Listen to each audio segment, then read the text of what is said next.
And let's share it.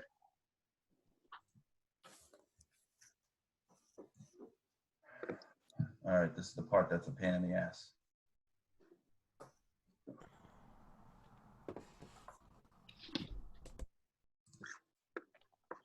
Page you manage.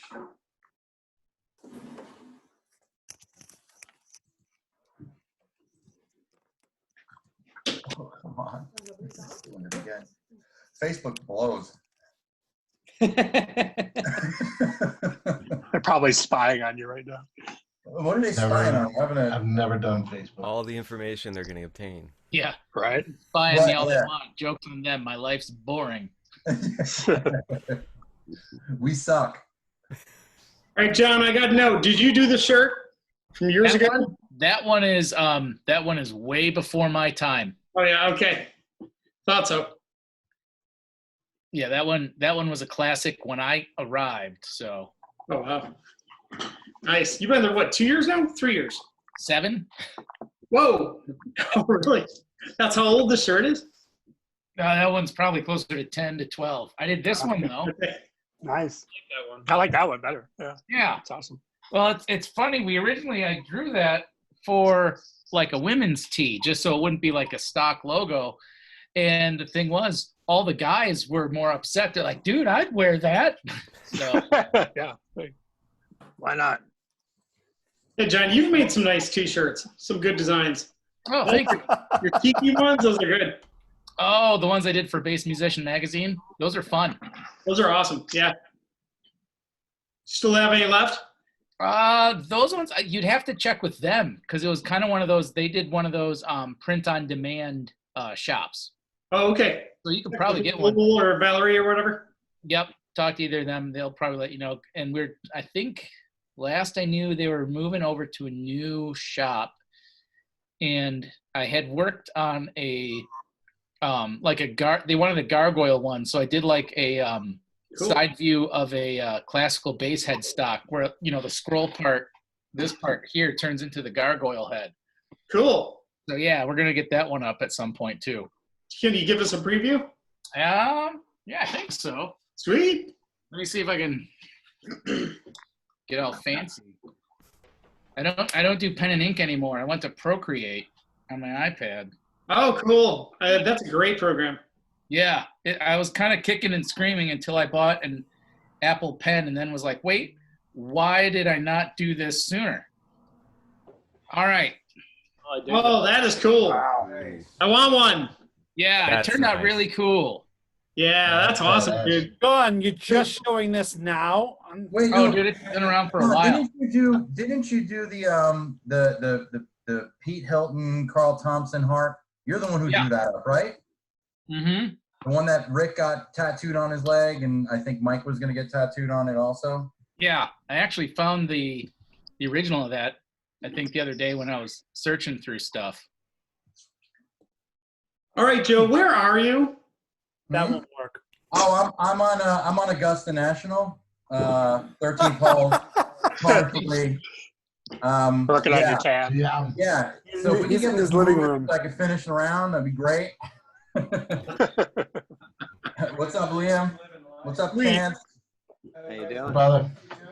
John, Tony, Kilan, good to see you guys. Chance, your mic is a little low. My mic's a little low? All right. Let me see. Yeah.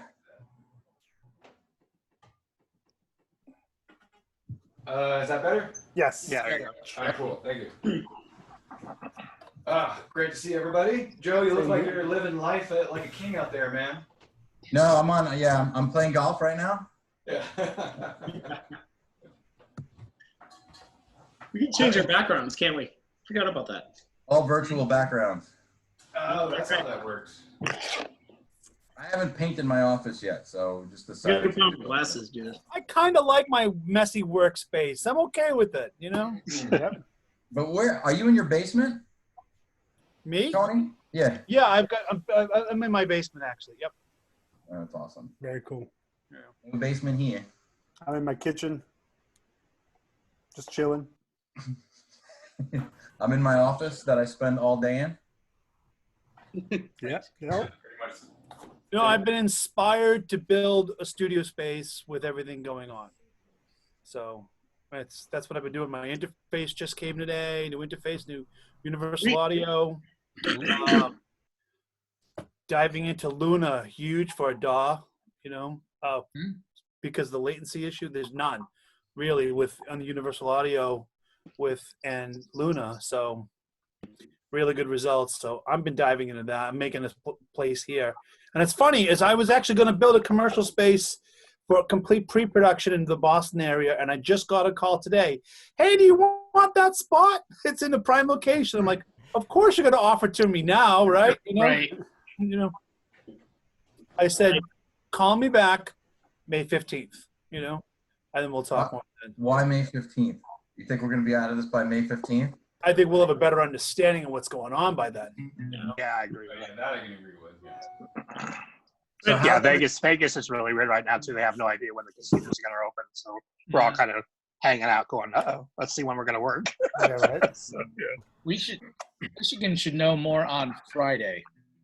We've been very lucky. Things have been finally tapering off here, and it sounds like they're going to start slowly rolling out just some things, lifting a couple of things, let some people get back to work, like factories and things where social distancing is, you know, very simple to do.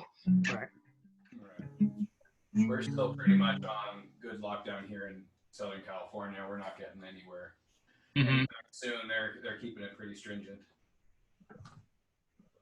I mean, you guys, it's Southern California, they're arresting surfers.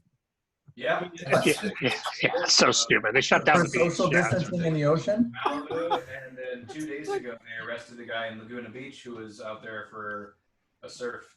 And they also arrested the guy jogging in Laguna Beach for going on the beach. So stupid. Wow. It's unbelievable.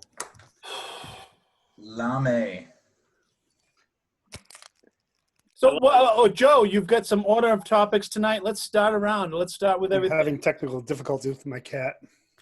I'm having technical difficulties with freaking streaming this on Facebook. So, you know what? Before we got started, Killian was telling us about his recording that I'd like to hear more about. Oh yeah. Well, first of all, thank you for having me, Joe, and thanks everyone for including me. Talk louder. Everyone here is an incredible player and builder, and just yeah, it's great to be here. So with this kind of Corona situation, that what's been happening is that I'd always worked with recording engineers when doing my albums, but due to these circumstances, I'm very fortunate. Abiotic, one of my bands, my metal bands, got signed to Artist Era, so we have an album to release, and this is the first time I'm self-recording myself for a real like big release on a label, doing everything myself, like editing, you know, reamping, the whole 9 yards. So it's been very much kind of what I was telling Joe earlier. It's like when you're a little kid and your dad throws you in the deep end of the pool to kind of like. That's good though. It's good. It's been very positive, and you know, it's also, I love that I'm doing a tech death record because it is difficult material. So I'm not having, like, I can't baby myself into it. It has to be, my takes have to be solid. My parts have to be really concise with what I'm writing. But yeah, it's been cool just kind of being like yelling fuck at my computer screen a lot. It's been sick. But things have been good, honestly. I got the first demos to my bandmates the other day, and things are sounding concise, and I'm learning to, you know, thankful to the Dark Glass and the Parallax guys, because I've been able to reamp a lot of my tones just with the Parallax stuff, the Neural DSP stuff, which makes my life easier because I'm not a recording engineer, and being able to give, you know, the DIs and then give them the sample tones with something that's already kind of bow on top makes my life infinitely easier, because I just want to concentrate on playing, and really at the end of the day that's what matters, and writing good parts and getting that out of the way. So yeah, but so I'm a learning. This is Awesome. hashtag That's cool. new skills. That's cool. What was the biggest thing you learned from this? I mean, what's it like? Yeah. Oh man, I got to do this every time now. Just the one thing. So I done some self-recording, but getting much better at crossfading like really good parts during edits. You know what I mean? Like in that, and luckily, like I had the material enough where like a lot of parts I did a long takes of certain things. But just getting really good at those like little nuanced crossfade issues that kind of will teach you. This record's pretty advanced in the sense that our drummer, he's one of the main songwriters now that I came in through another band, Anthony Simone. He's an unbelievable recording engineer, and so he's an amazing orchestrator. So he is a very adept film scorer. So there's a lot of really awesome film scoring parts, all these really kind of beautiful like instrumental things that go on behind this like really big wall of chaos. So it's been cool to write parts to that, but also I want to do my part. So it's not like these amazing orchestrations, these amazing production elements, and then the bass has these shitty mistakes. So I guess that would be the thing that like, yeah, definitely. Yeah, no pressure. That sounds amazing. I'm excited to hear that when it comes out, man. I'm Yeah, definitely cool. Hear that. Thanks, man. Yeah, no, we're stoked, man. Like, stuff's very moving in a direction we're really happy with, and again, I'm grateful, man. Like, I've been luckily through this whole Corona thing. Had a lot of students, which I'm super grateful for. It's just given me something, and like, I have work that's here that I can record with. So again, I've been just counting my my gratitudes and my things that I have in my life, my health and everything. So happy, trying to stay positive, big old positive. That's good to have, man. Yeah. Good on you for that, my friend. Thanks, man. That's all we can do, man. Killian, tell us more about the recording. Tell us more like your process. Like, what are you using for a DAW, an interface? I hear you about reamping using the dark glass stuff. Can you get into that a little bit? So I was just doing lessons. That's why I have this bass on me. But the main bass I've been using is actually right here. This is my Kieselvader 6 that I took on the Suffocation tour that when we opened up for them. I have this in A standard. And just the electronics pretty flat. I'm running into a Scarlett, which is a regular interface, and then I'm running through Reaper for the DAW, and then I am using the Parallax, and I'm using my the preamp. The tones I used or engineered with my engineer Tony, the thicker tones, and those ones, and then a couple other presets to get some. And then, I also am doing some fretless work on it, so my fretless is in the other room, but this is the main bass. With thank you, these are that it goes for. Yeah, these are still the last batch of my progressives that I use for that. So these strings have actually been lasting me a really long time. When I went on tour in the fall, these strings a good long minute, and I'm sweating my ass off playing tech death, lights, headbanging, moving my ass off, and I would just, as long as I cleaned them afterwards, I could do 10 dates before a swap, which when you're playing music like falls out like that, I'm sure Liam knows exactly what I'm talking. He changes the strings every show. Every show. Every show. Sometimes I change them, even in the studio, I change them like halfway through a song. Just to keep it really bright and I could never get through more than 2 shows without breaking a string. But I mean, I'm also playing with a pick. So, I don't think I could do that as easily with my fingers, but I would break stuff. And it was, looking at your strings, you're like, so we're playing Limerent Death right now, and your strings are like, oh no. Yeah, exactly. Yeah, when I was with Cirque, we were doing 10 shows a week, so I actually started using the Elixir strings, which I actually really like. It's kind of a different feel. But actually now I'm using Nino strings, which I like. I'm not actually sure what company makes those, but John, who makes the Elixir strings? Makes the Elixir strings. I'm not at liberty to say. GHS makes a lot of strings under the private label moniker, and officially the first word of that is private. So yeah. I mean, I'm not a little guy, and I wear a jumpsuit for a lot of my gigs with Blue, man, So I sweat pretty regularly too, and not exactly a wallflower on stage. My little trick I do is clean rag and alcohol, one wipe, two wipe, and I'll get, for me, I get months out of it, but I'm playing white basses anyways, like ebony boards and, you know, GHS progressives and, you know, so it's pretty bright sounding stuff. I don't mind a little bit of the edge coming off because they're already like, in my normal setting is I cut my highs just a touch. So when they do start to die, I'll go back to flat. But man, I can get months, like a few months out of it. I'm playing every day with it. So, but that's just my little thing for me. I'm gonna say this is a good little trick. It's kind of like a Scotch pad almost, but it's not steel wool. It's like the in between.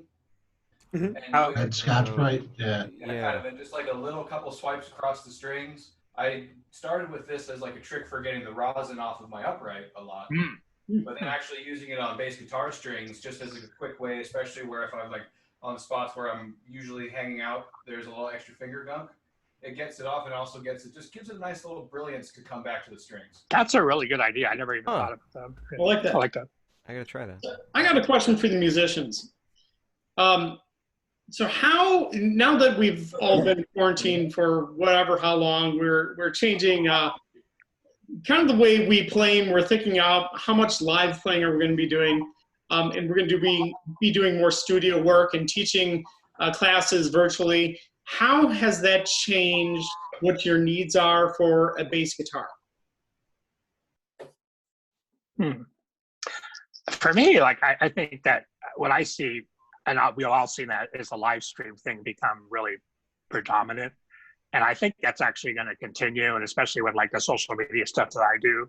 Yeah. So like guitars and basses, I think it's actually what, you know, it's part of it's getting a good interface for that position, that situation, where you can get a good sound in a live stream. And there's some awesome products that are available now that are not that expensive, where you can plug in direct and figure that out. But bass wise, like for me, I think just whatever sounds good in that environment is kind of, you know, where you're plugging in direct or however you're doing your live stream. I think that's, to me, like the sort of something that's not even going to go away. I think that's actually just going to grow because of the situation.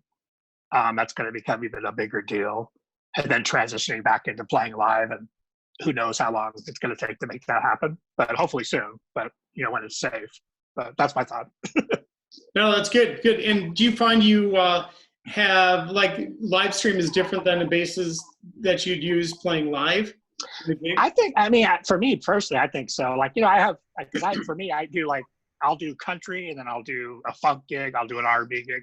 And I sort of have different basses for those situations. Like Nino sent me an awesome telly bass that he made that just sounds killer for country. And then I have his 5-string that's more of a modern funk, kind of modern R&B. So I kind of, you know, it's just like being a plumber. You have different wrenches for different things. And we all have experienced that, but that's how I approach it, and playing in general, really. But. Good. How about you, Tony? So, I mean, I have a pretty wide array, but I've decided a long time ago, say, look, I'm not going to be the jack of all trades. I will do some things, but I've tailored myself to be more of an artist. I'm like, this is my sound. This is what I'm going for. Now I can vary a little bit. You know, I have a couple of things that are very clean for folk stuff. You know, I don't play fretless often, but I play fretless. This might be a given. This is what I've noticed from like live stream stuff. And I really haven't done it. And I'm a little bit more negative on the live stream stuff than what's going on. I think it's flooded. I agree. It's flooded. Yeah, I think it's just too much. It's like it's another more free thing on the internet. Like, why am I going to do a tip jar for this guy? Why am I going to hit his PayPal? I think you better be really, really, really good and offer something different. I really do. But there's one little thing that I've noticed, one minor, regarding bass-wise, if you want to do this stuff. And this might seem obvious, but I'll mention it anyways. And I talk about this in a couple of clinics I've done. Your mid-range. Your mid-range. Cater to your mid-range. Who gives a crap about how high and bright your bass is, or how many lows are? True. Look what the lows I got on this. Who gives a?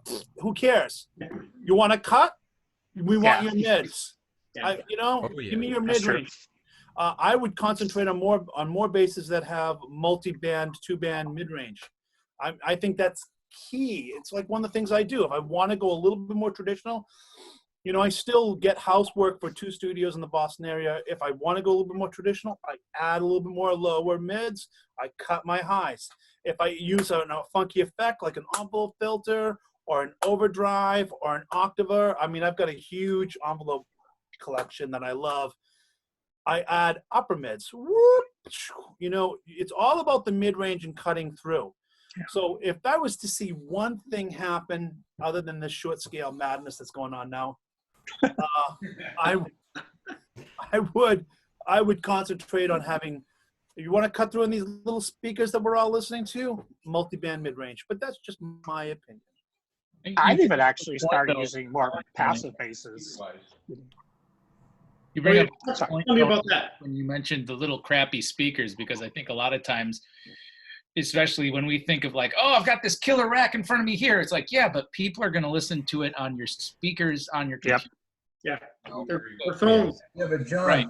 John, that stream that you did It's on like the old Saturday- studio trick of what, you know, when you got your mix and they gave you a cassette tape and they're like, put this in your car, because if it sounds great in your car, it's going to sound good everywhere else.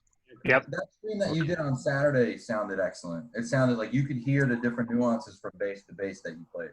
Oh, really? Yeah, like Good. like Because that G and L I sound. had the funny thing was originally I was going to use my interface because it's got 2 channels, so I was going to run the bass direct and then use the second channel for a microphone. And then like an hour before it, I'm like, you know what? Screw it. And then I just did the microphone off the computer and just had the speaker probably just sidewashed to me right here. So I'm gonna say that sounded great mostly because of luck. Sometimes that's all you need. Yeah. Sometimes that's all you have. Yeah. All 3 basses, John, sounded really, really good and different and distinct. I liked it. I mean, the G&L had its own thing. Mm-hmm. You know, the Pete's bass had its own thing, and the 7-string. God, I wish I could play those things, man. You know. Mm-hmm. That thing actually surprises me. It sounds. I usually look at it and I'm like, I don't. What would I use it for? But then you listen to the sound of it. I'm like, I could use this in a lot of stuff. I would just have to. The problem is, you know, when you have a 7-string, it's mostly like, oh, while you're playing and you know everything's really grooving, why not keep going up forward? And then suddenly you're playing the guitar part, and he gets all upset. And It's all upset. There's an art form on going up above the high C and making it sound good as a bass player. And not every cat could do. I will admit, like in the mid-90s, you know, when I was finding myself and so forth and working in different projects, I'm like, I might just go this multi-string way and do my own thing. And it didn't work for me, but it works for you great. oh, thank you. Yeah, it doesn't work for everybody's style, I think. And for me, I actually still feel really at home on a 4-string. That just feels home. Like 5-string, of course, we all have to do that for working guys, but for something about like a sort of a like the Telly bass I have from Nino or a Fender Precision, it just feels like you're home. I don't know. Mm-hmm. Most of my I don't own a 5-string anymore, and I just have all of my 4-strung B to, you know, E, A, D. And that's a great idea too. Actually. Okay, yeah, it's good. So I'm on the opposite end of that, where I got a 5 tuned E to C. Nice. Yeah. Because for a lot of the stuff I do, especially for like the more metal stuff, I'll actually end up using an octave pedal to get like the super subby lows. But as you were saying with the mids, is it keeps the articulation there. So I'm still throwing a lot of low end, but you could still hear exactly what's going on. Will, what are you playing for basses right now? I see a few behind you right there. Yeah. Well, my newest and my main one, I recently picked up this gorgeous Ibanez 5-string tuned to E to C. It's actually they're doing some amazing basses these days. Everything they're doing with the bass workshop stuff, I'm just like, oh yeah, and it's at a great price. Like I don't have to go and spend like $4,000, you know, for a really great luthier. I could be like, I want to try that, but you know. Yeah, Dave Swift in London he was just showing his headless that they sat on. It's so gorgeous. Oh my god. Oh man, yeah. So I got tried that Fran Fret that at NAMM Right. this year, that new one.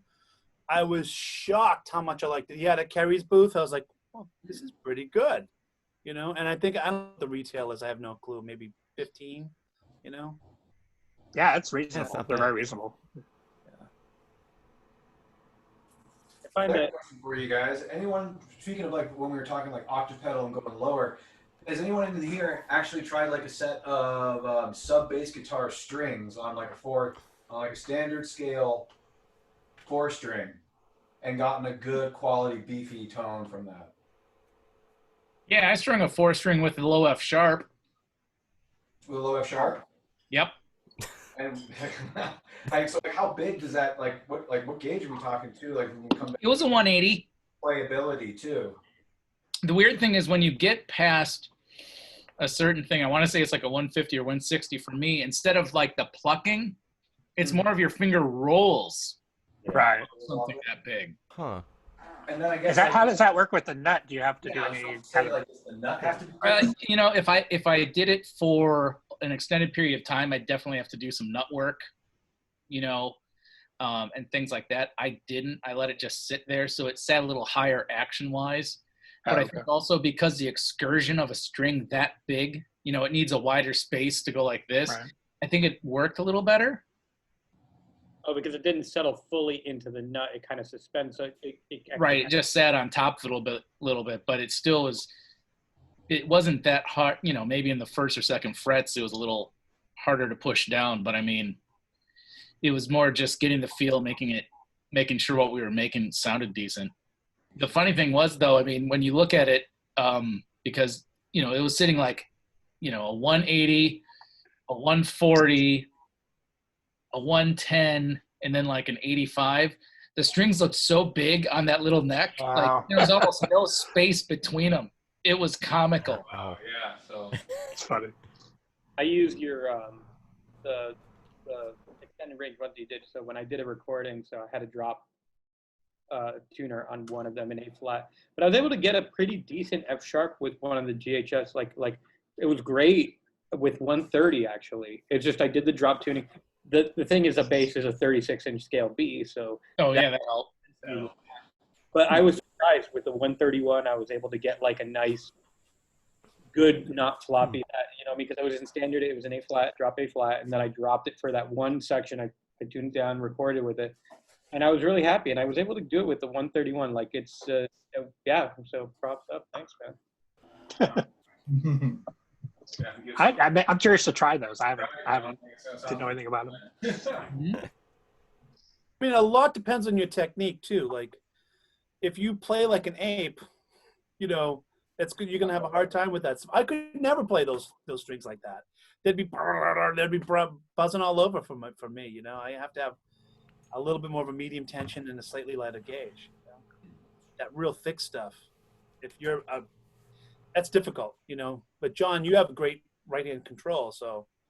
I still had a hard time playing that thing. I mean, it's so big. It really does require a different mindset on it. Do you think that it would like ultimately it would be better? Like now, this is of course like on a different like perfect world would be you'd have a bass actually designed so it'd be a wider neck so it could accommodate the vibration of the strings and everything for like a real sub bass guitar. I mean, something more like Warwick's broad neck thing that has like a 20 mil spacing would probably be okay for it, because the bigger strings would, you know, it would make it feel closer like an 18 at that point or something. I played a couple of those at the 20, the Streamer 1. Mm-hmm. Those are thick with 3 Cs. Yeah.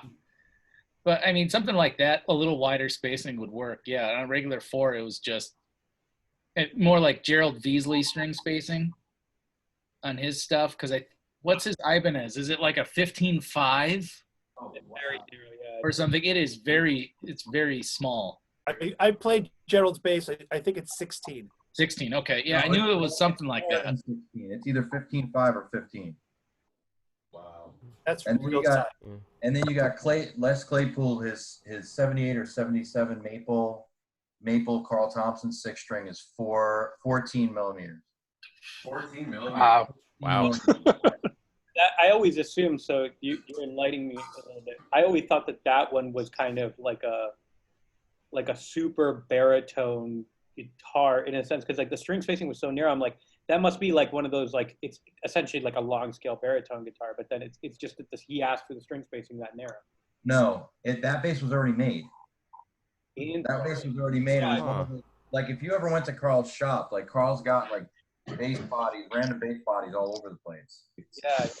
So it was, he was in there. I think the story goes, if I remember correctly, he was getting his rainbow bass fixed, and he was in the shop, and you know, he sees this bass. Hey Carl, what's that? Oh, that piece of garbage been sitting in my closet for the last 20 years. And then he's like, well, hey, can I buy it? And he goes, yeah. So he changed out the pickups, he put EMGs in, and it's 14 millimeter spacing on that thing. And Joe, I think it was the first fretless ever made, and he wanted it fretted. Yeah, something like that. You're right. Yeah. I want to see Steve Arajo play a 14 millimeter bass. I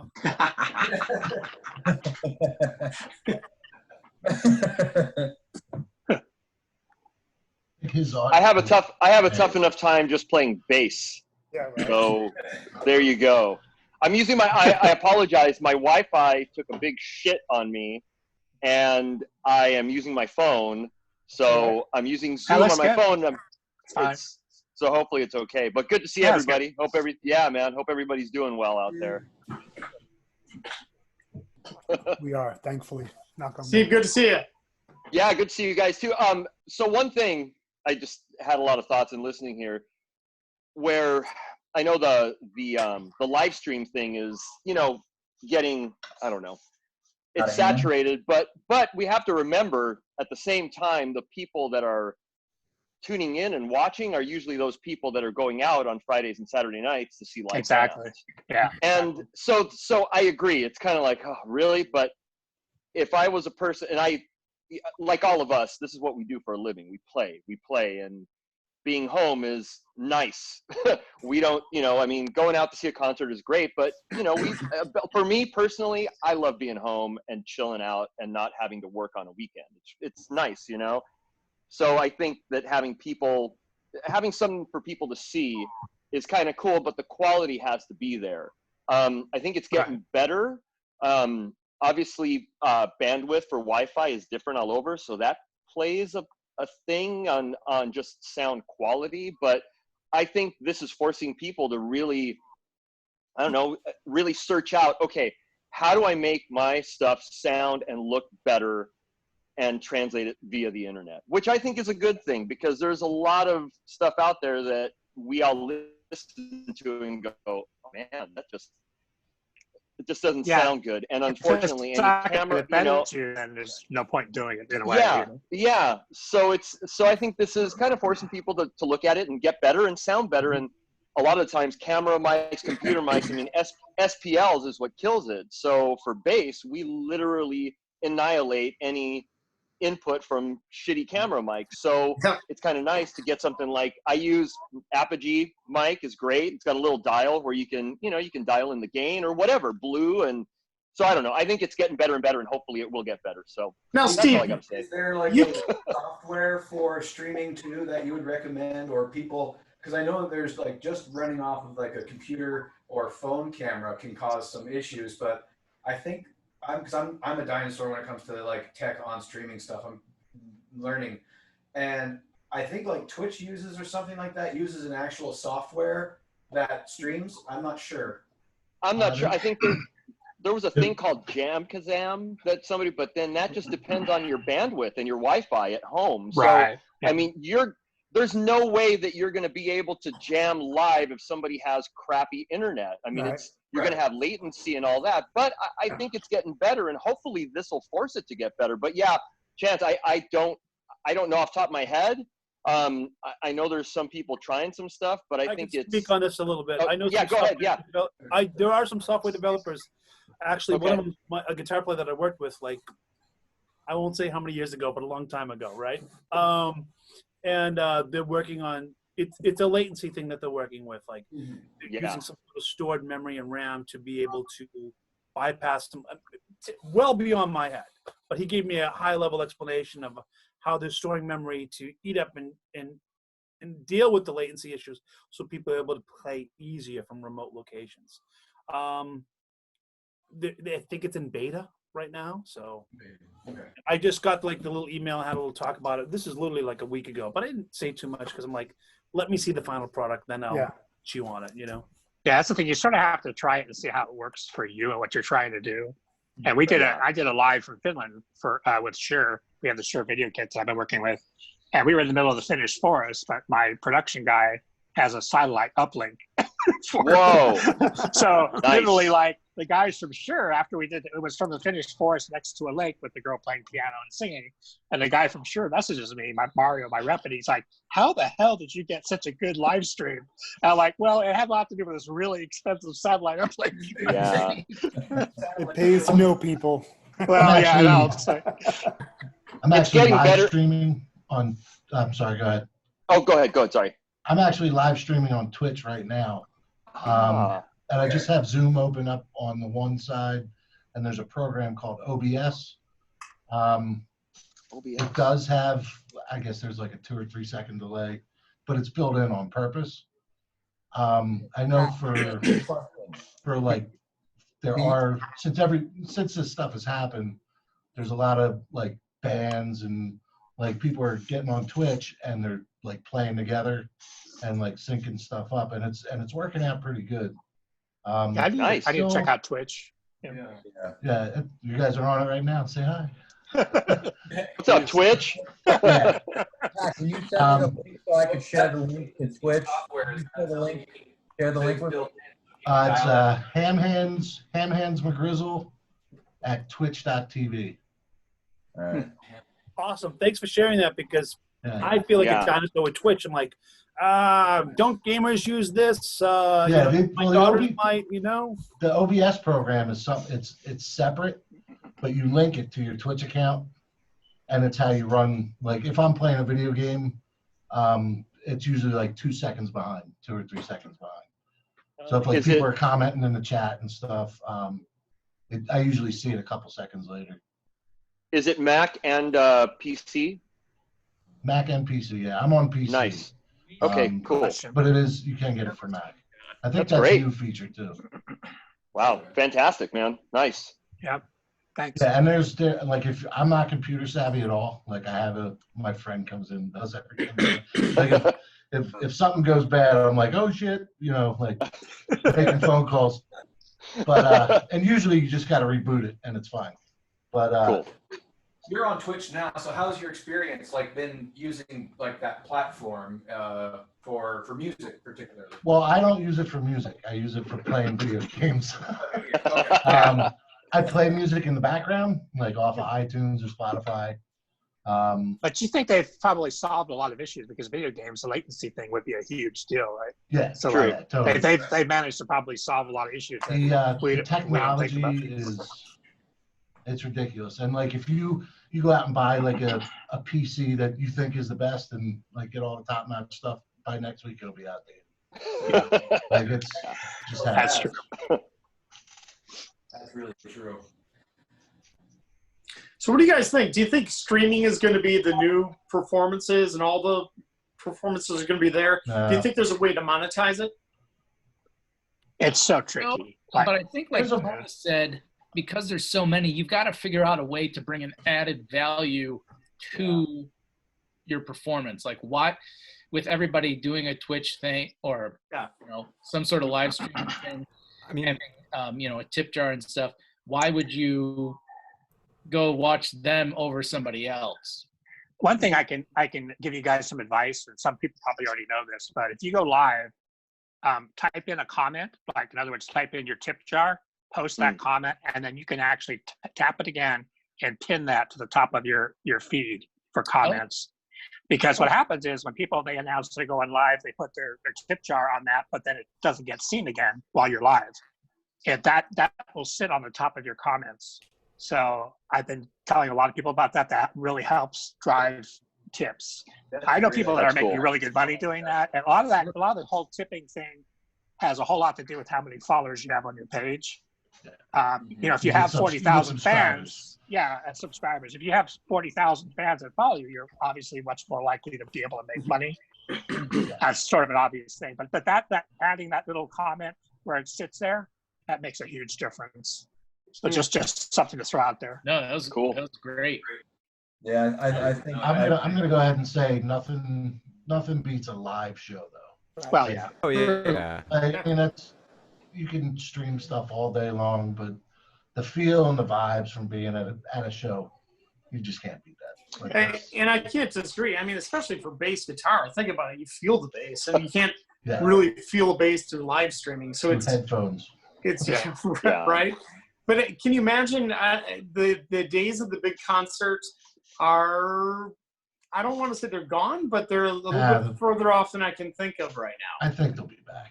Yeah, they'll be back. I can't say. People love that.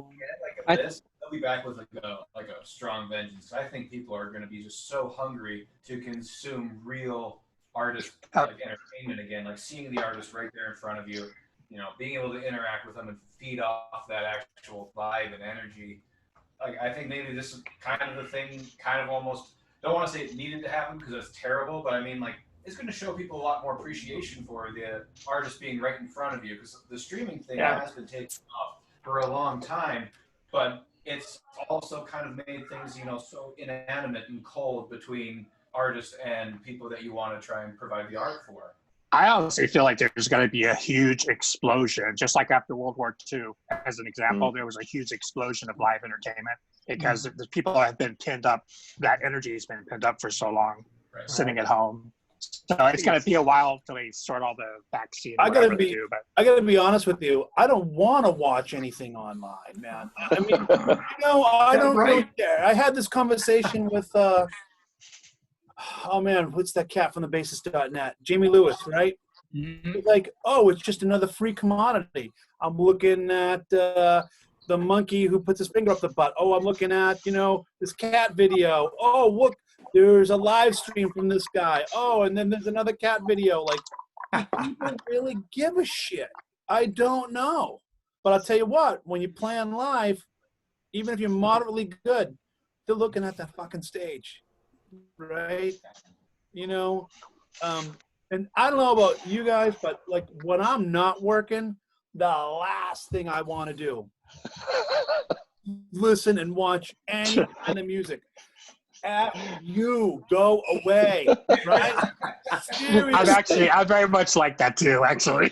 I know some people are like, I'm the worst fan. I'm the 100% the worst fan. And I got like made fun of by some of my bandmates for this. Like, you don't want to go see this? You want to go see that? I'm like, no, I don't want to see that. I want to go home and hang out then if I'm not working. I think the only time I want to go see live is I better be on that stage or political reason, like some sort of business reason.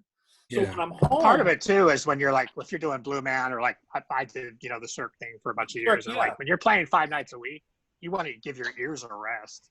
For me, even though I love listening to music, of course, but your ears just need a rest, you know. Yeah, but looking at the perspective of the fan is at home, especially locked up right now. I'm looking at my kids a lot, and they're finding all this stuff online now because people are being forced to do stuff online. And my 13-year-old son is like, Dad, do you think people are going to get together and be able to go see shows again? And he's really excited about what's going to happen and when he's going to be able to be set free. And it's like me, I work in a hospital, and the last thing I want to do is come home and watch Grey's Anatomy. The last thing I want to do. That's a good analogy. So looking at the perspective of the fan is watching this stuff online. They're getting jazzed about it.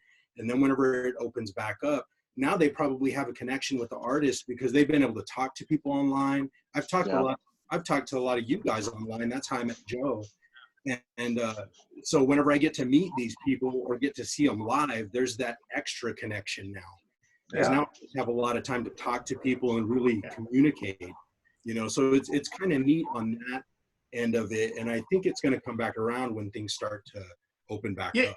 I can't disagree, but I think what's going to happen is there is going to be a reduction in the size of crowds that can be out there. And so what's going to happen is a lot of bands are going to, and their media companies are going to connect with social media to broadcast things live with YouTube, with Facebook, with Instagram, just to put all these things live. And that's going to be another revenue source because there'll be a subscription or pay-per-view type of situation. And I think that will be another way they can monetize and get money out of this.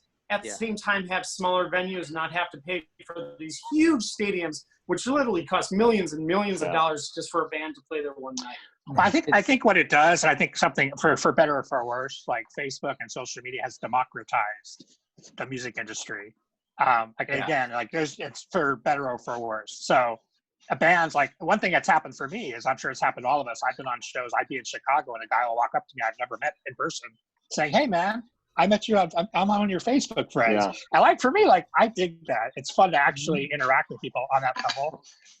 Performance wise and the quality of what you see, that's true. Like, I mean, some of it's crap, some of it's awesome. But I think this in particular, this situation that's gone on is going to completely change how we operate from a lot of different levels, including how music is distributed. I sure hope so, because a lot of times as humans, we don't learn from our mistakes.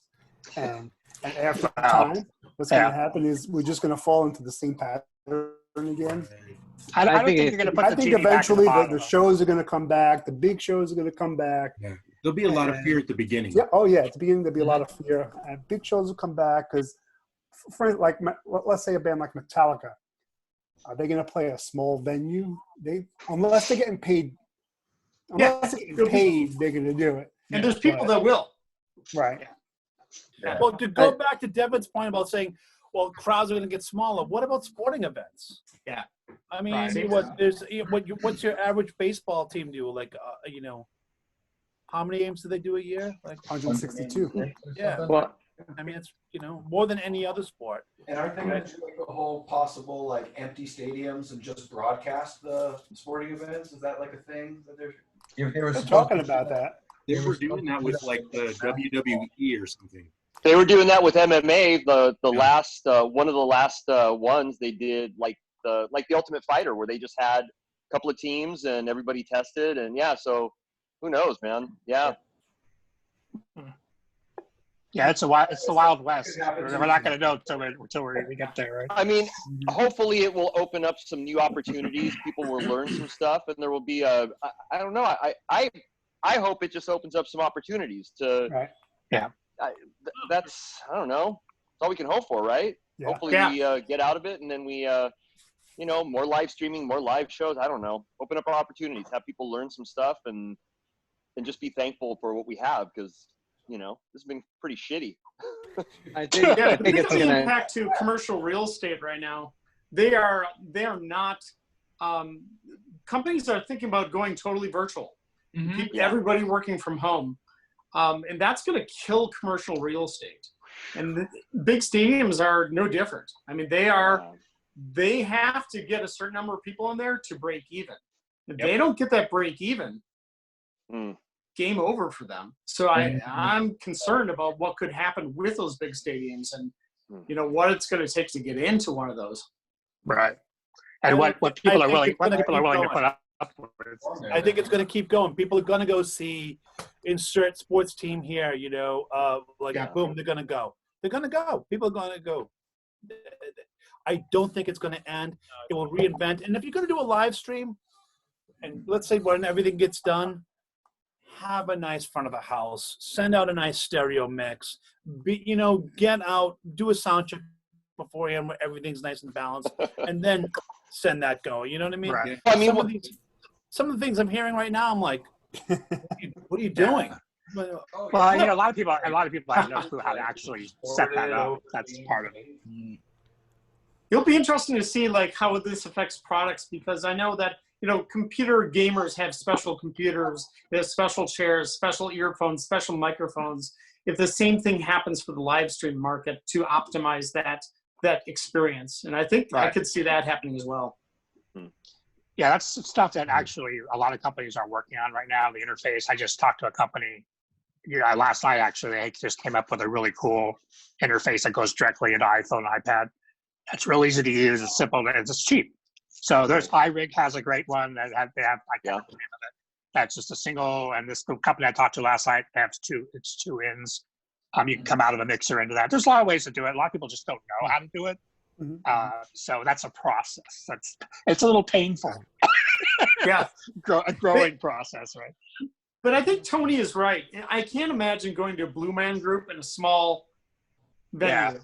You know, I mean, like, can you, Tony, can you imagine? You just wouldn't get the energy or anything. Yeah, like that works for Circus as well too. Blue Man's owned by Circus, so it's just maybe it'll come back. Maybe one of the theaters, maybe Chicago or someplace won't shut down. You know, one of the other locations. But eventually, everything's going to come back. My question is, what's the over/under about NAMM 2021? Oh man. Ooh. Yeah, I'm thinking. I don't know. Yeah, we were talking last week. I think it was a split between it's not going to happen, or it is, but it is going to be very sparsely attended. Yeah, or it's going to be only there won't be any international visitors. Right. Wow. Sadly, that's kind of what I was going to say. Yeah. I mean, because there's still going to be travel restrictions in place by then. Chances are. Probably. Well, it's also like winter time, so there's any kind of resurgence from the weather and the cold. Like that. Right. It could be bad. Well, now that they're saying that this COVID-19 is going to come back next flu season, and it's going to be worse than it is this year. I hope not. Yeah. I mean, I think some of that is that they've got to say that kind of thing. And, you know, you don't want to say, oh, you know, it'll probably be bad, but it's going to be fine. Then it comes back awful. It's like some of it, I think, is like the weatherman. You know, if there's a chance for rain, bet on it. And then if it doesn't, you're just like, oh, great, there was no rain today. Yeah. So I think a lot of it is just preparing for work, you know, prepare for the worst, hope for the best kind of thing. Human trials have started. Yeah. Human trials have started already. There are people right now working on vaccines. There are human beings actually getting the first level vaccine right now. Not an official, but it's a human trial, and it's in the works right now. Israel, yeah. And let's say there is travel restrictions. Well, then it'll just be Aniki cases and Devin bases downstairs, which is okay. I was going to say that, but I didn't. Yeah, like a frisbee, like a golf frisbee thing downstairs, and just Devin and Aniki, and like maybe a little cafe and a burrito stand. I'd be fucking happy. I would live down speaking there. of travel restrictions, Tony, I was talking with somebody about it. What do you want to say? You know, once things start getting lifted and things, you know, and people are still very reticent to like fly on a plane.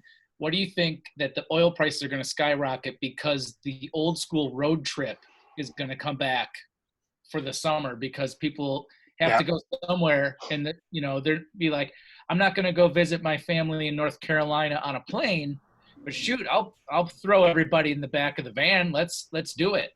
A lot of business guys are doing more virtual, and they're finding out that it's not as indispensable to be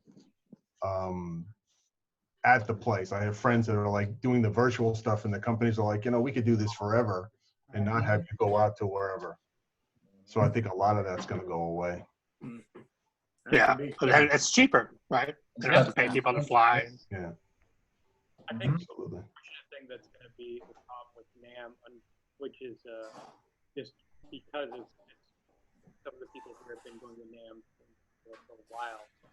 For a lot of the Can't hear you. Speak up. Turn your mic up, Kilan. Can you hear me now? Hear me? No? A little bit. Yeah, that's better.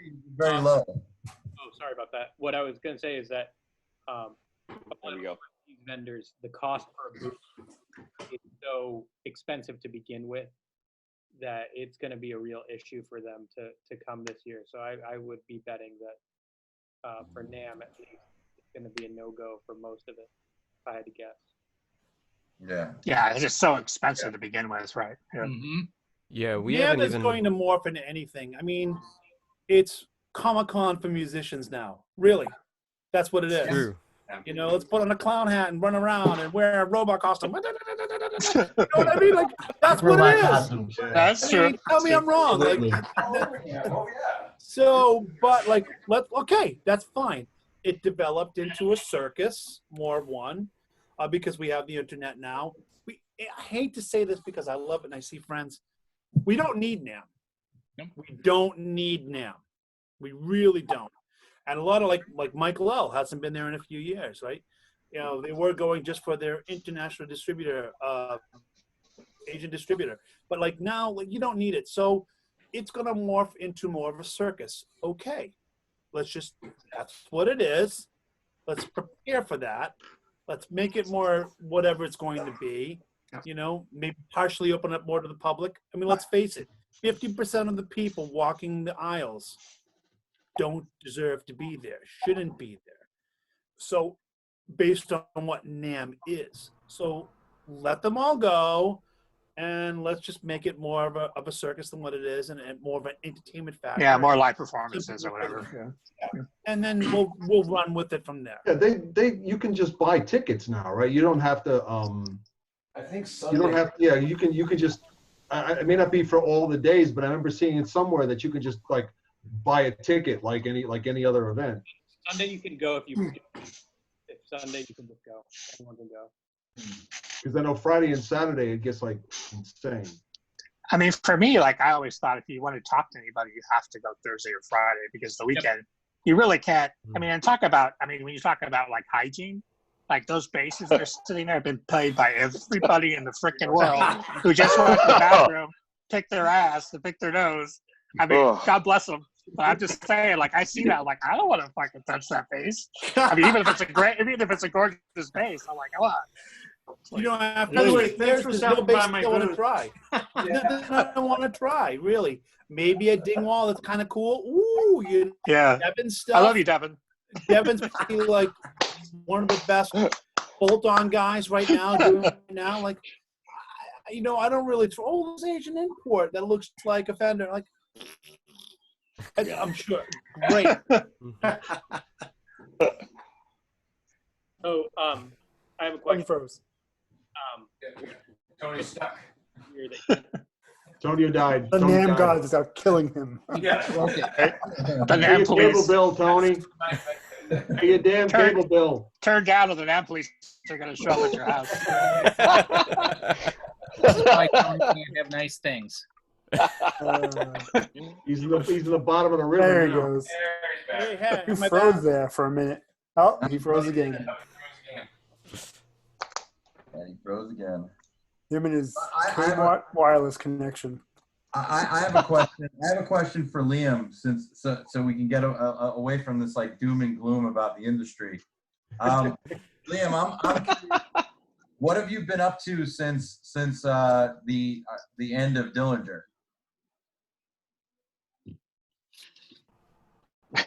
Is that I saw No. pretty Just smoking cover that came out the other day with you. yeah.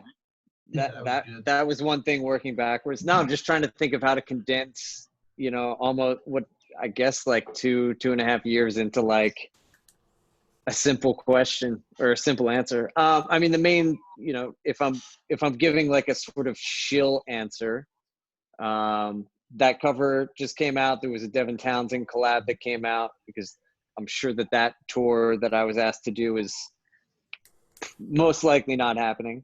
right?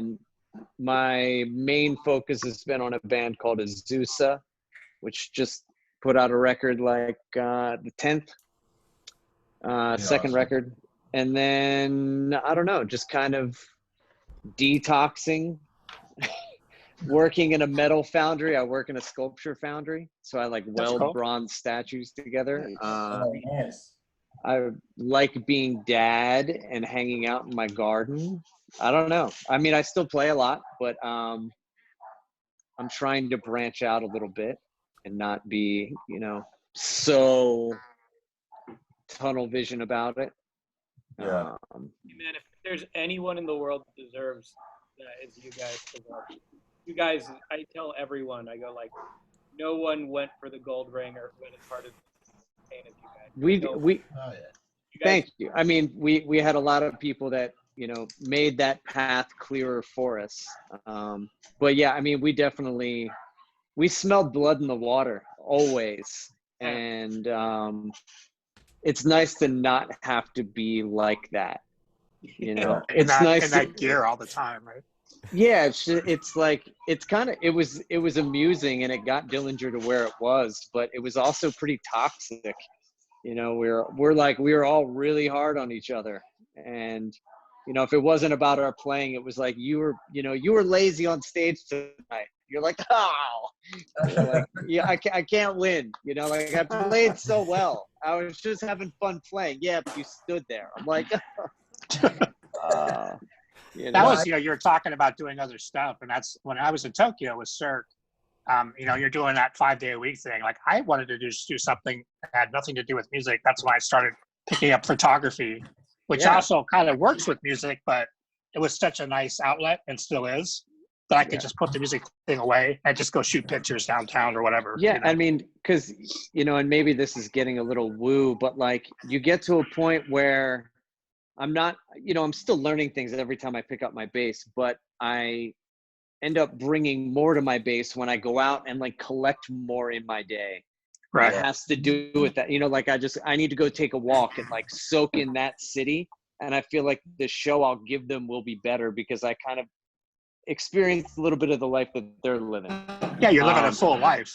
Yeah, and like you kind of have to do. The best analogy I heard, I think it's Alan Moore, the guy who wrote Watchmen. He kind of talks about being an artist. You're basically just like your job is to like keep your window clean. So like all the rehearsing and all the playing that you're doing, it's just kind of like Windexing your inner stained glass window, and then just remembering that you're not the light out, you're not the sun, you're not the sunlight, you're not the spot of sun on the floor, you're just the window. Yeah, so, that's a great analogy. Actually, I like that. And to like get into that mindset as much as possible. I kind of noticed that like the other things I do just end up coming back and just helping me play cooler bass parts because I'm not really focused on bass. I'm just trying to be like a tube, a radio. Yeah, it becomes it becomes a vehicle, not who you are, right? And like, not to say I can't build facility by practicing, but I have a lot more to put into my bass if I go out and garden for an hour than if I just played bass for an hour. Like, go have your heart broken. You'll probably be a better bass player, even though you wasted all that time going to the movies and stuff. But like that experience will make you, because you'll actually play with feel, and you're like putting some life into it. Otherwise, it sounds too much like music. If that makes any sense.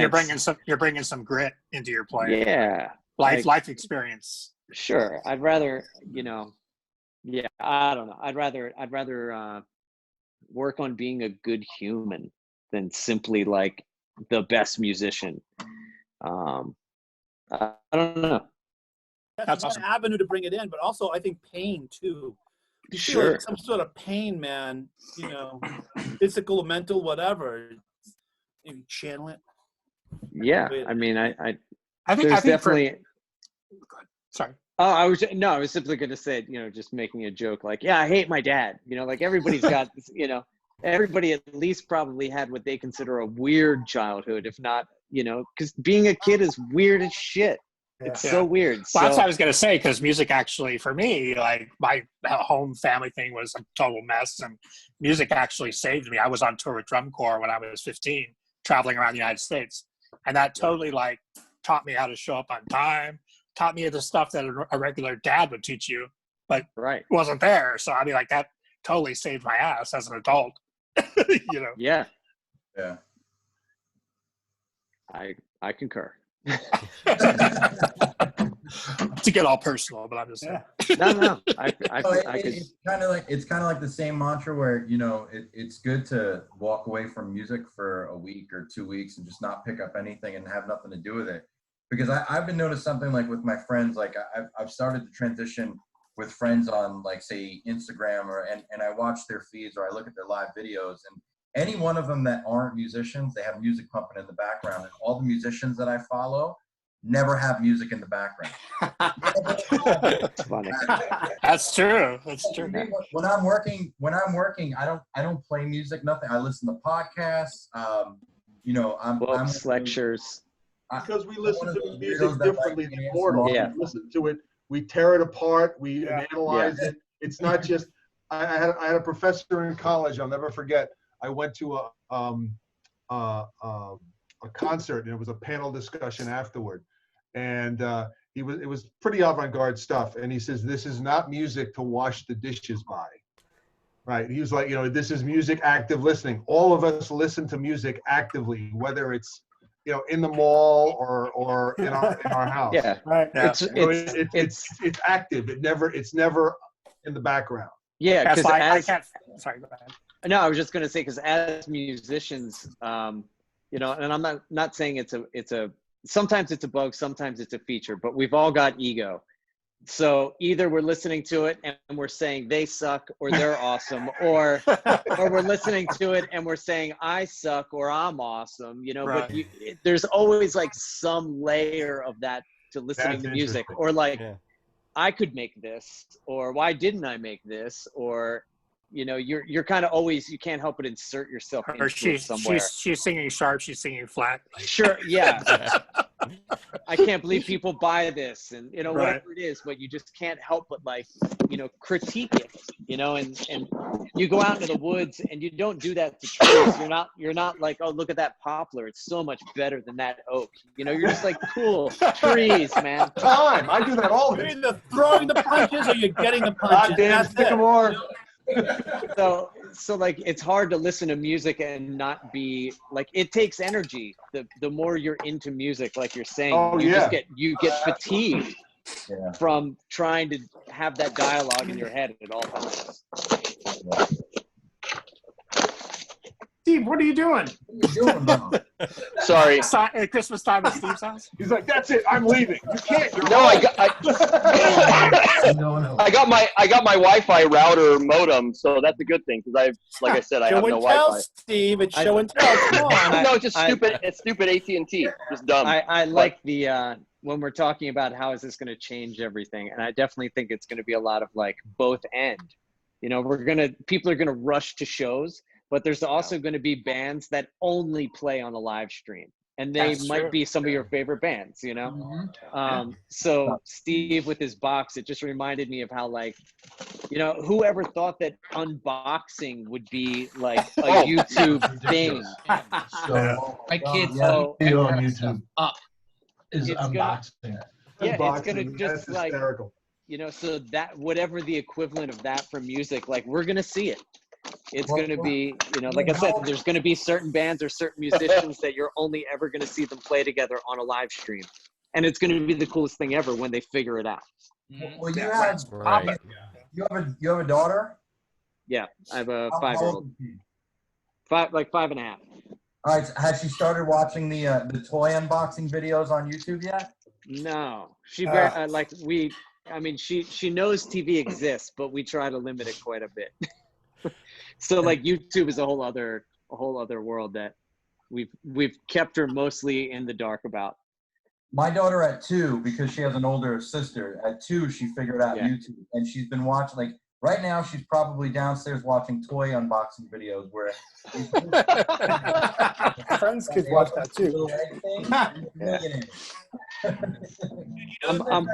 kid who like 8-year-old who got made $24 million last year, and he does toy reviews or something like that, or unboxes toys. Yep. A bazillionaire. What's up, Josh? 8 years old, 24 million. Isn't that something? Crazy. Should become a bass player. Yeah. Make so much more money. No. You'll go broke. Right? You spend all your money on gear anyway, so what's the point? Doesn't matter. Oh, God, yeah. And Josh? What's up? Hey, Josh. Josh Paul just joined us. What's going on, everybody? How you doing? So, man. Everybody good? Yep. Yeah, man. I had it so good. I'm trying to check out your names behind you, trying to see what's back there. Oh, I got a couple jazz basses and couple modulus clean basses. Nice. Nice. Yeah. What's everybody up to? Everybody healthy? Happy? Yes. Knock on wood. Healthy. Relatively I don't know speaking. about happy. Yeah, yeah. Try to be as healthy as we can. Right on. We get to spend Good to see you guys. 4 hours a day with our families, so we can't complain. Yeah. I was talking to a friend of mine yesterday about, I've been hearing about all these couples on the verge of divorce because they've been in the same house. I heard the same shit too.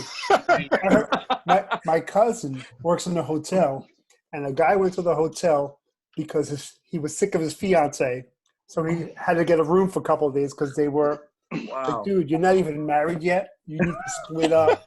This is a good chance. Like, you insane? There might be something wrong there. I don't know. There's something wrong. This was like 2 or 3 weeks ago. It wasn't even like now. It was like when it first started. That's a blessing. Get out. Get out. Just leave. That came from the sky, man. Yeah. Right. Go, leave. It just took a pandemic. That's all. Yeah. 40,000 people to die to realize I don't like you. That's good. Yeah. Crazy. Oh my god. Heck yeah. Julio, did you fill that rack yet? Oh, well, they're all. Every time I see you, it's half full, and you keep telling me you got to fill it. No, the rack behind you, the guitar rack. Yeah, well, they're. You can tell Charlie's an optimist. He didn't say half empty.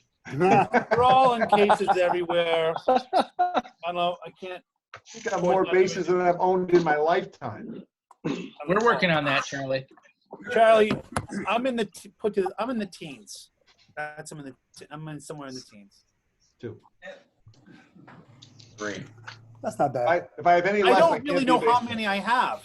I just know I have a 6 lull in the works, right? I thought it was a 7. Else, 6, number 6. Oh, 6. On number 6. Yeah.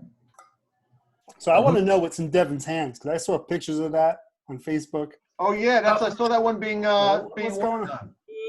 Yeah. What's up with that?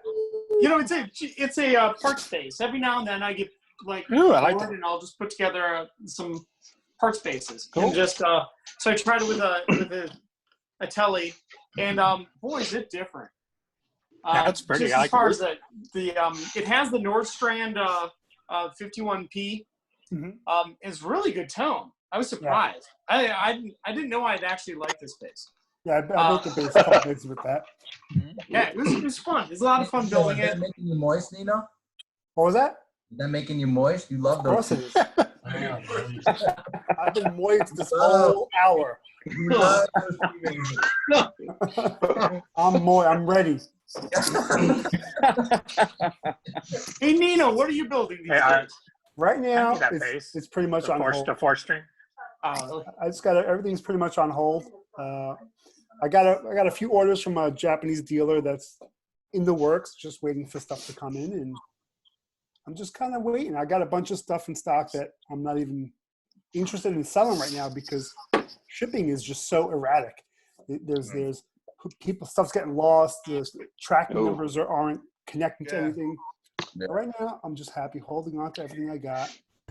I'm going to show you the telly bass that Nino sent me. That's a pretty awesome bass. Oh, look at that! Very nice. Cool. It's got the rail. The Naughty Rails.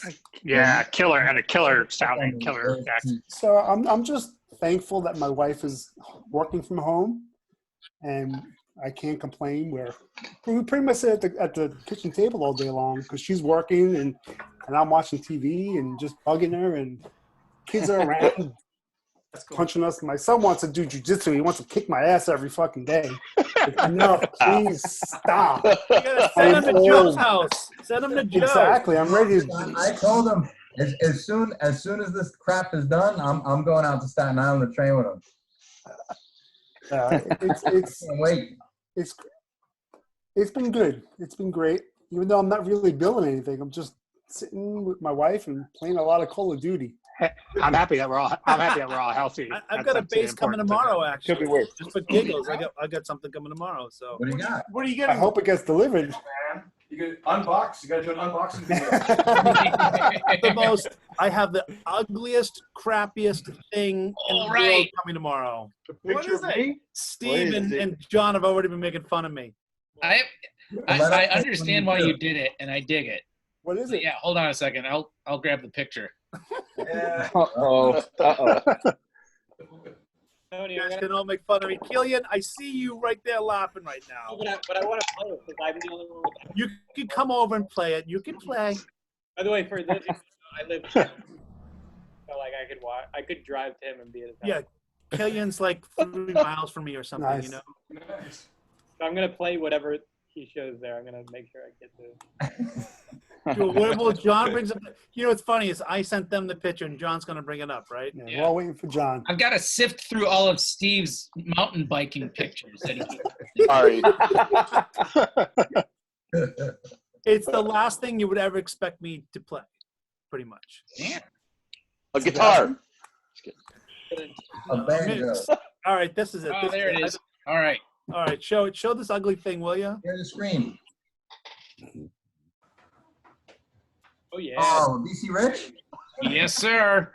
That's the first thing. Yeah. Oh. An eagle, BC Rich eagle. Oh, eagle? Dude, I love those BC eagles. Rich. Right on. Okay. So what inspired that, Tony? My first teacher, Dave Buddha, who's like, I think he's teaching at Berkeley right now, Boston Symphony, the whole 9 yards. And then he's putting those in it. Yes. Oh. Marzio. Wow. Yeah, Dave played a BC Rich Eagle, and it's kind of like I have all the high-end stuff I want. I have a signature model that is just absolutely fucking kick-ass, and I love it to death. I'm like, what do I want? So it's like I'm not almost going back to like childhood. Like I want to rebuild something that my first teacher had that I like to mean something to me, and I'm making it like historically accurate, like throwing DiMaggio, and an old shallow bridge, and just keeping it like, okay, this is kind of sentimental sort of thing. It's an ugly, goofy thing, and I was inspired by it because you guys all know about Juan, right? Mm-hmm. Juan already. So I just found out, like I was talking to Jeff Martin, and this inspired me, like the old singer from Rich Rex, and Jeff had a BC Rich Eagle that he just recently sold to give the money to Juan. And I reached out to Jeff. I'm like, I would have bought that damn thing. It would have been like a little history thing with me. I would have had it and fun. And I'm not really a sentimental guy. I'm like, I could care less, right? But it would have meant something to me to have that. And that inspired me. Like, I'm going to go buy an Eagle. I'm going to redo it up. I'm going to throw DiMaggio's in it. I'll probably do some goofy thing with it, I keep on telling Steve and John, I'm like, I'm going to play Foghat Dudes in my basement. Since I can't get ready. Hey, that was one of my first 8-track tapes. Wow. I gotta ask one question. What does a P pickup in the bridge sound like? Excellent. I've never been able to try that. Oh, they're great. Fellow keys artist Ray Watt has a P double P, and I've always wanted to try, but I've just never had the chance to try a P pickup in the bridge, and it sounds like it would really work. I haven't tried it either. Rahul can tell you about it. Steve can tell you about it. He's got a G&L that has something like that. The Matador has the double P. And I got to say, cheers to you all. Cheers to everybody. It's good to be here. And salute to everybody's health. Glad everybody's on here and healthy. And all the families. Exactly. And cheers, guys. Sure. Thanks, Steve. Likewise. Cheers, all you alcohol. The weird thing about the double P, it's trippy, man. It's really warm. It's much more modern sounding than I even thought it would be. It kind of has a very nice modernish kind of sound. Can you hear me? Sorry. Yeah, you're good. What's that? Oh, okay. Yeah, it just kind of has a nice modern tone to it. It's trippy, man. It doesn't sound like a P pickup in that bridge position. It sounds kind of like a nice, maybe a humbucker-ish kind of thing. Huh. That's what I get from it. Sounds good. I like it. No, remember Jay Farrow? He made that one bass with the dual P pickups in it, and I found that it was pretty warm. So you got that definite P bass sound, but it was pretty warm. But like Devin's bass, I don't like the typical P bass. I like the reverse piece. Reverse piece tonally to me so much fuller and I'm with you. I used to have one of the Fender Walnut double P. Reverse P, man. Yeah, I like the reverse piece a lot better. So Devin, how does the bass coil sound so close to the bridge? Is it It's thin at actually, all? well, the P pickup, especially these North Trend power blades, they have such a big, round, aggressive tone, right? That it doesn't sound as snarly as you'd think it would be, being so close to the bridge. It actually sounds really good. Okay. Plug it in. Plug it in. I love Plug that it in? finish. Yeah, why not? Plug it in. All right. Plug it in. Plug it in. Hey guys, I love this geeking. You know, everyone knows that I love to geek this as much as possible. You know, but I promised I would hang out with my daughter, who's going to be 10 in another week, and I said I'd get off the phone around 9, but it's like 20 past, and I was just texting her.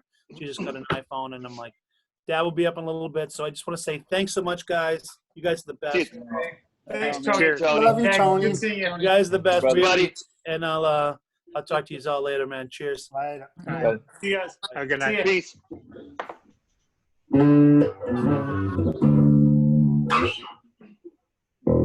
So this is the bridge pickup playing right now. I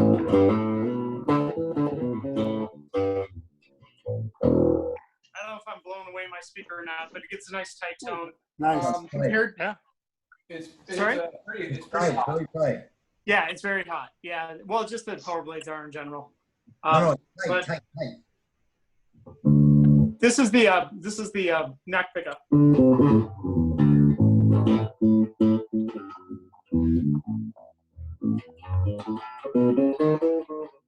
So it's very round compared to the bridge.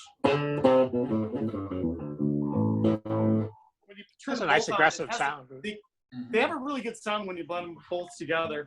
It rounds it out. You maintain some of that sharpness. So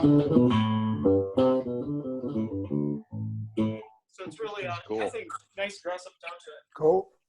Very cool. And your finishes are like gorgeous. Yeah, that's finished. I love what you do with your finishes. Oh, thanks, man.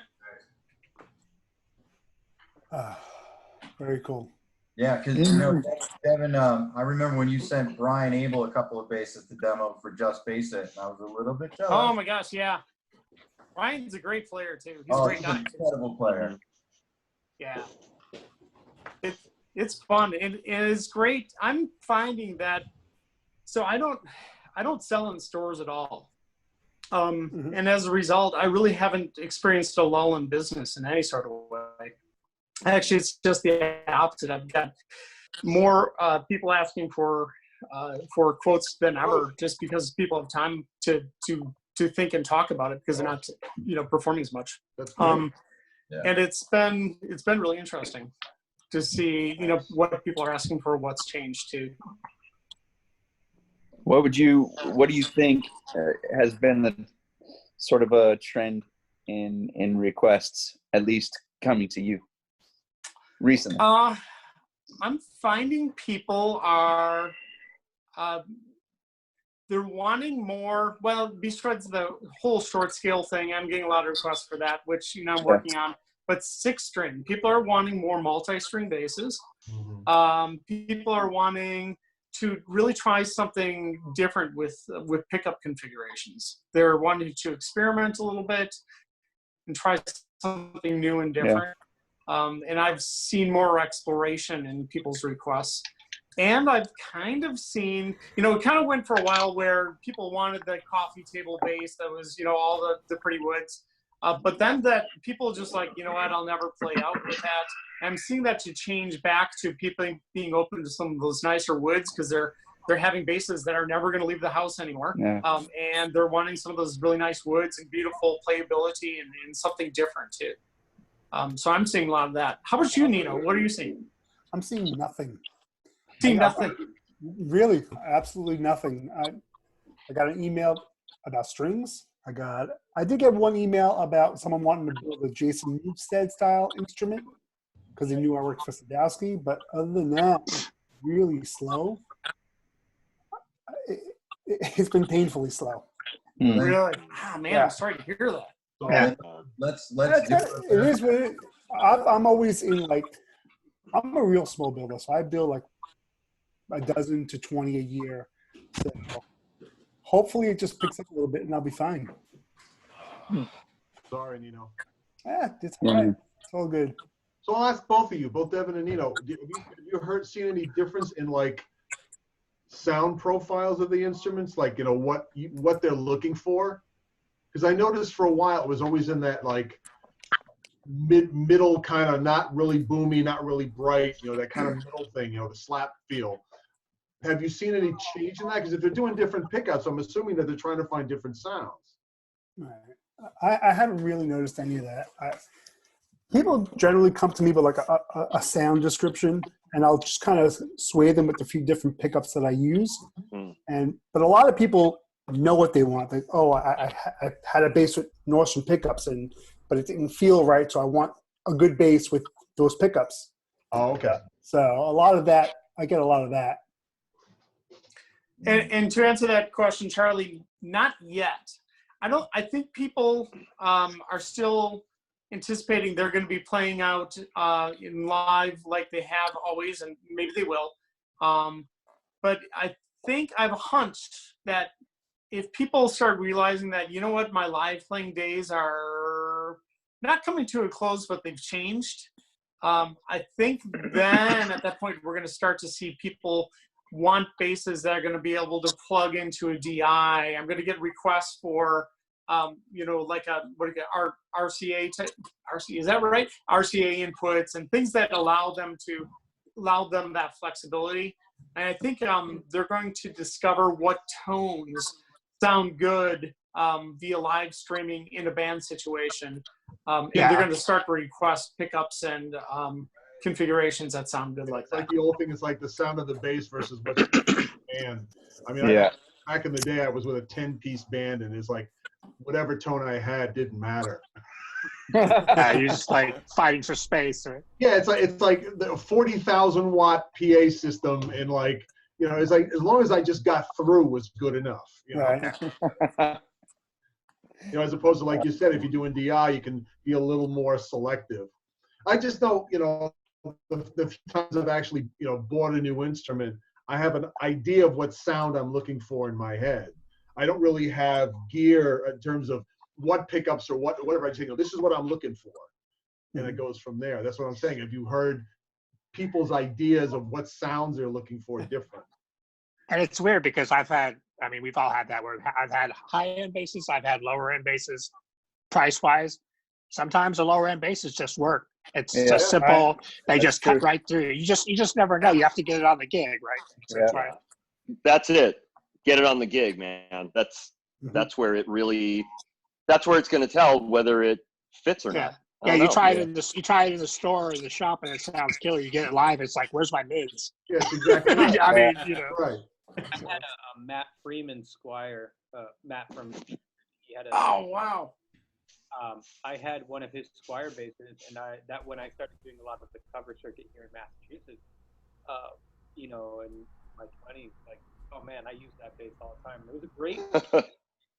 It kicked out. The great thing that Matt did that was very smart that he did for his signature, it was a Squire, but he upgraded the bridge. So obviously Squires are usually trash because they're intonation and, you know, it can't really work. But Matt put a little bit more. It was a more high-end one. It was like $370, which for a Squire is expensive. I remember, man, I gigged the shit out of that one within the cover circuit up here with, you know, my regular day gigs. You know, I don't post that. I love that little bass, man. Yeah, I bought one of the guys I worked with was requesting just a straight Fender P, and I'm like, I don't own one, so I bought one of the Nate Mendel Mexican ones. And you know what? That's a badass little bass for the price. Yeah. I think you plug that even going direct, it's big and fat. It has that Seymour Duncan, that custom pickup that they have in that thing, and it sounds killer. So I don't know. It reminds me of when I started playing in a high school jazz band. I had was like a 77 P bass, and it has that sound. It's a certain thing, you know. I have a student with an old Carlo Robelli from the 70s. Looks like he threw it down the flight of stairs with a alembic pickups in it that he's had forever. Has no knobs. It sounds and plays better than almost any instrument I've ever played. And if you look at it, I've got the second bass I ever owned. I bought this in 8th grade for $180. Yeah. And I've gigged and toured and worn the finish off of that thing. And I've rebuilt it Yeah, it's a Yamaha RBX 360. Yeah, man. I've redid the electronics like 4 or 5 times. I ended up throwing the Badass 2 on there. And yeah, and I still take this out and gig with it and teach with it, and it's still one of my favorite basses. Yeah. It's a tool, whatever works. I got a question, Liam. Just because you have an iconic bass, I'm wondering if you still have possession of. You don't have to show it, but do you still have that GNL from the Calculating Infinity days, the L2000?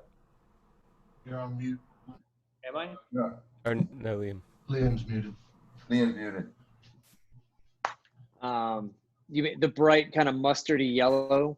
The single cut? The flake one? Like an ash body one, but I remember like that was like a big one when I first discovered you guys. You were playing that GNL, and you were that was like your main. Yeah, I mean I know the one you're talking about. I did sell it. The neck just kind of started corkscrewing to a point that I just couldn't get into, and I never could get a good studio sound with the GNL. So every time I went to the studio, I would bring it, and Steve Evans would always just be like, no. And I always ended up playing his like really early, like I think serial number 500 Spectre. So Nice. a lot of the Dilinger stuff is like all his Spectre. The last 2 records had some of the Zahn stuff on it too. But yeah, that GNL, like it looked cooler than it played. And it sounded okay live, but like I couldn't do anything with it once I came home. It was like just anytime I ever took it to a studio, everybody was just like, we love you, Steve. know. Oh, yeah. Well, some of my favorite inexpensive basses were the vintage modified Squires. So those all came out of the Court factory, and Josh has one of my favorite signatures, that Josh Paul signature Elric Court. I had one and I let the damn thing go, and seriously, it's one of those basses that if I find one, and when I find one, they were just fantastic. They were so good, man. All that stuff. And Josh's. What's that? Ben has one. I got one. Oh yeah. Oh. Wait, Josh. Pull it out. Pull it out. Didn't you get one for Raw? Everybody's showing their bases. I got my cat. Right, that's good. And I got this one for like $400 because they gave me the wrong color. Oh, wow. Oh, really? Nice. I wanted a That's green something one. that's something that. What is that? I'm sorry. What is it? I did a video for Court. I went to Korea actually and filmed it with them, their instructional video. And something people don't know is they make like 20% of the world's guitars. They're making guitars for a lot of companies that you would never think came out of Court. And the stuff, I mean, their stuff for the price, it's like Yamaha, even like the cheap Yamaha stuff. All that stuff is good. It's just it's simple, but yeah, Court. It's like crazy with what Court does. It's you know. Going back to the I have a Squire jazz bass that I bought for a friend's. I helped a friend of mine out with this music video, and I jumped in the video, and I just went over to Guitar Center and spent $150 on this Squire jazz, and that is one of the coolest basses that I own. It sounds and plays so cool. Those are really good for money, man. You can't beat them. I tried to buy another one, and that was a piece of shit. It was awesome. My first bass is a Squire P bass. I have it. Play them one by one. A lot of the Mexican Fender stuff is great too. I think. You know? Yeah. Like, here's a little thing that you would be really surprised that it's actually a good sounding bass. Is like the Mark II. Like, so way back they don't make them anymore. Was the Traveler bass? Traveler. Oh yeah. Oh yeah. But where it's all the one kind of wood and unbelievably playable. Like so, and of course, like, this is not a high-end expensive bass at all, but it's just so easy to play. And unfortunately, the electronics finally crapped out, so now it's just like a practice instrument until I fix it. But it used to have a killer sound it would cut. And it was so small and so light, like you could play easily for hours and not have to worry about it. But yeah, it was just like, a couple $100 when I got it. That's cool. Yeah, I used to have I bought this little Chinese bass. It was like a little short scale bass when I lived in Tokyo, because when you leave your apartment, like New York, whatever you bring with you, you're going to carry all day long. So I would take that with me for rehearsals, and it was like, it weighed nothing, but it actually sounded, it was like a little mini jazz bass. And I'm like, nice. You know, it like doesn't weigh anything. That's cool. The one bass I regret selling was I bought Mike MacGyver's green G&L, the 2500. Right. The one that's in most of like the Candiria videos, and I should have never sold that, but I did at the time. I guess it must have been just that era of instruments. Every time I brought that into the studio, I got the same thing that you did, Liam. It's like, no, we don't want that. And it sounded great live, it played great, but on recordings it just didn't sound good. And then I'd end up tracking with like a 78p bass, which I hated, but it sounded good. Yeah. Well, I do have to say, because I do a lot of stuff with G&L, that the L series, those humbuckers, they just have this mid-forward thing that is great live. They sound fantastic, but they really have this mid thing, and recording just doesn't work all the time. It just doesn't. It's just one of those things. I think the thing that helps it, if you get, so we're coming out soon with a 19 mil 5-string, because everything's proprietary for G&L. So the bridges, so the bridges have to be all milled and blah. So anyways, but what helps is having that single coil mode. So if you get those pickups, those big humbuckers, and they're true single coils, and it does a decent P-bass thing if you just use the neck pickup and choose single coil mode. But those pickups, those MFD pickups are awesome, incredible, but they are super mid-forward. So I can definitely see, so I can definitely see where a P-bass is just going to fit that sonic space better. You know, it just is what it is. Yeah, right. It gets to the point where you just don't want to fight with the producer, or the engineer. You know, and it's just like, you know, I personally like the sound better because I think it cut through a lot better, because we were playing with Hope Kills Fear, we were playing in drop C sharp. You know, so I needed something that, you know, both guitar players were muddy, you know, so I wanted something to just bust right through, and I thought it did a great job. But, you know, it was basically like me and the producer, you know, and me and the producer almost went to blows over it. And it's just like, you know what, whatever, I'm not gonna fight you over this. You know, pickups that work amazingly well live, and then there's some that work really well in the studio. So like, interesting. So like, for me, P pickups live, I really enjoy them. I'm a really big fan of utilizing them, like for almost any scenario in a live situation, like a prog, cover, shit, everything. I do theater work, I bring a P bass. But the reason why I busted this bass out is that, like, so I normally don't do a double music situation. This bass tracks really well. It tracks really, really well. And it's just the microphonic nature of these types of Music Man humbuckers. Man, they're just clear as a bell for tracking. And I find that like stuff that I'll use live that I absolutely swear by, absolutely, you know, 100%. For studio, I'll switch bass and stuff like that. So like, this is a pickup configuration that I wouldn't use live necessarily. I did use it for a gig in Mexico with Scale Summit. I really liked it. But in general, this is a studio bass, and it's just that the nature of the pickup configuration just works better when I'm tracking. But then my more traditional basses, stuff like that. The one middle ground that I found that works with everything is jazz bass configurations. Like my jazz bass, I'll track, or I'll play live. But yeah, P pickups are very interesting because like I find that like it's very much a live pickup, but tracking actually I find that it's quite the opposite for me. I've found that it's much more modern ones that work, and I'll have to switch out these. But that's, again, I maybe don't do the same type of recording. So like, yeah, it probably has a lot to do with the music too. When you're having to cut through a bunch of heavy guitar, like I don't know, it's so hard to say. With both humbuckers on. Yeah, so they're always blended. The one thing I like about this bass a lot is that it's so I have nothing but respect for Ernie Ball Music Man. I think that again, it's one of Leo Fender's. Oh yeah. The only problem, because I love Stingray, is the sound of it, but the problem is it was too close to the bridge for me.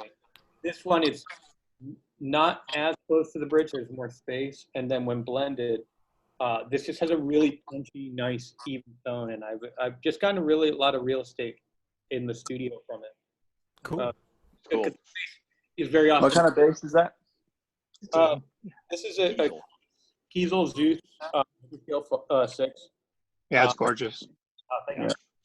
And it was a present from Jeff when we launched the model, and yeah, it surprised me to be different because all my basses have a different pickups can be for the most part on purpose, so I can go in between different sounds in your live situations, and yeah, this the placement of the pickups look a little unique.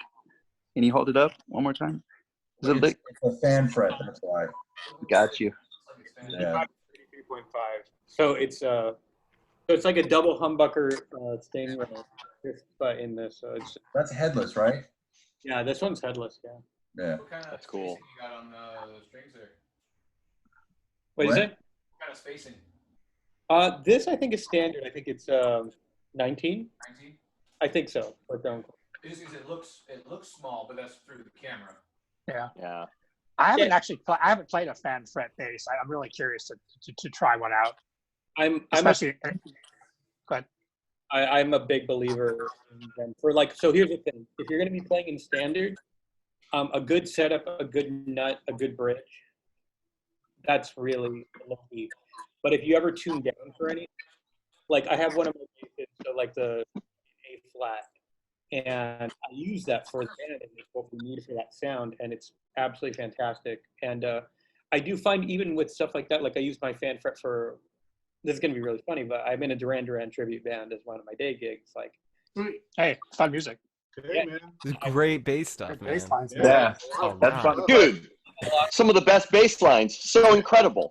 Yeah. I got my Vanquish, my 36-inch scale for that, and so when I'm playing bass lines, sometimes they're like, what's a song I use a low B on?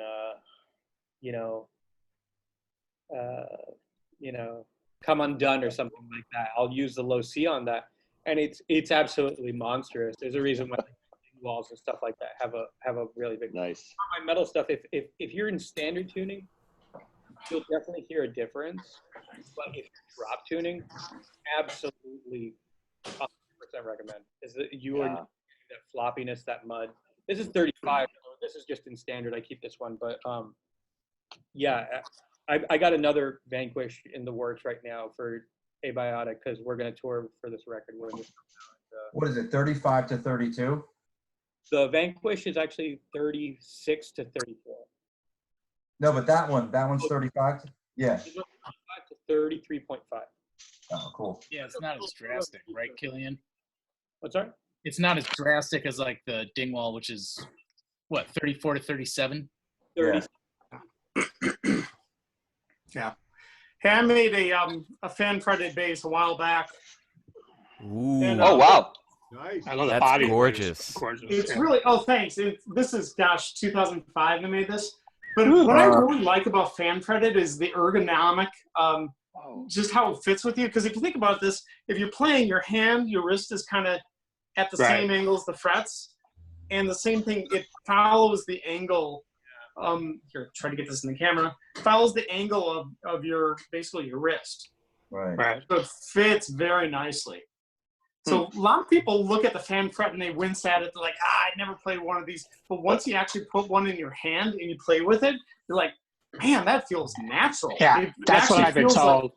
Yeah. You know, I will say, Devin, I've got the ESP multi-scale in the office, which is 34 to 37, and I don't see any of the ergonomic benefits of it. And I think a lot of it is where they place the neck on the body, because it's still sitting so far this way that even though the hand's here, it is so far stretched that it just makes it too hard. And then even playing the low notes on You're the stretched. but because that nut slanted, your finger, your palm right here is over the G nut itself. Yeah. I mean, I can definitely see that the ergonomics on it, but I think some of the guys it depends on where the straight fret are is. just like, let's take it and go like this and call it good. So here's what you can do with the fan fret is that I can, as a builder, you can decide how straight the nut is going to be, and then have it fan it really fan out towards the bridge, or you could go the opposite direction where it's straight at the body, and then it's really fanned at the nut. So the trick is finding the right balance there, right? And where are you going to put that angle? And I think I found that if you just a slight angle at the nut and most of the fan towards the body, I find that actually it works better because again, it's that whole stretch thing. Right. But then you got to compensate with the body. That's why I came up with this cutaway right here. That's a gorgeous space. Nice, man. You I got like to jet that. that out some, yeah. Yeah, that is beautiful. Really Devin. nice, Devin. Yeah, Oh, but then, thanks. Yeah. but then you take a guy like say Carl Thompson. He's 5'7". He plays a 38-inch scale bass. And when you play, It's like in a different zip code.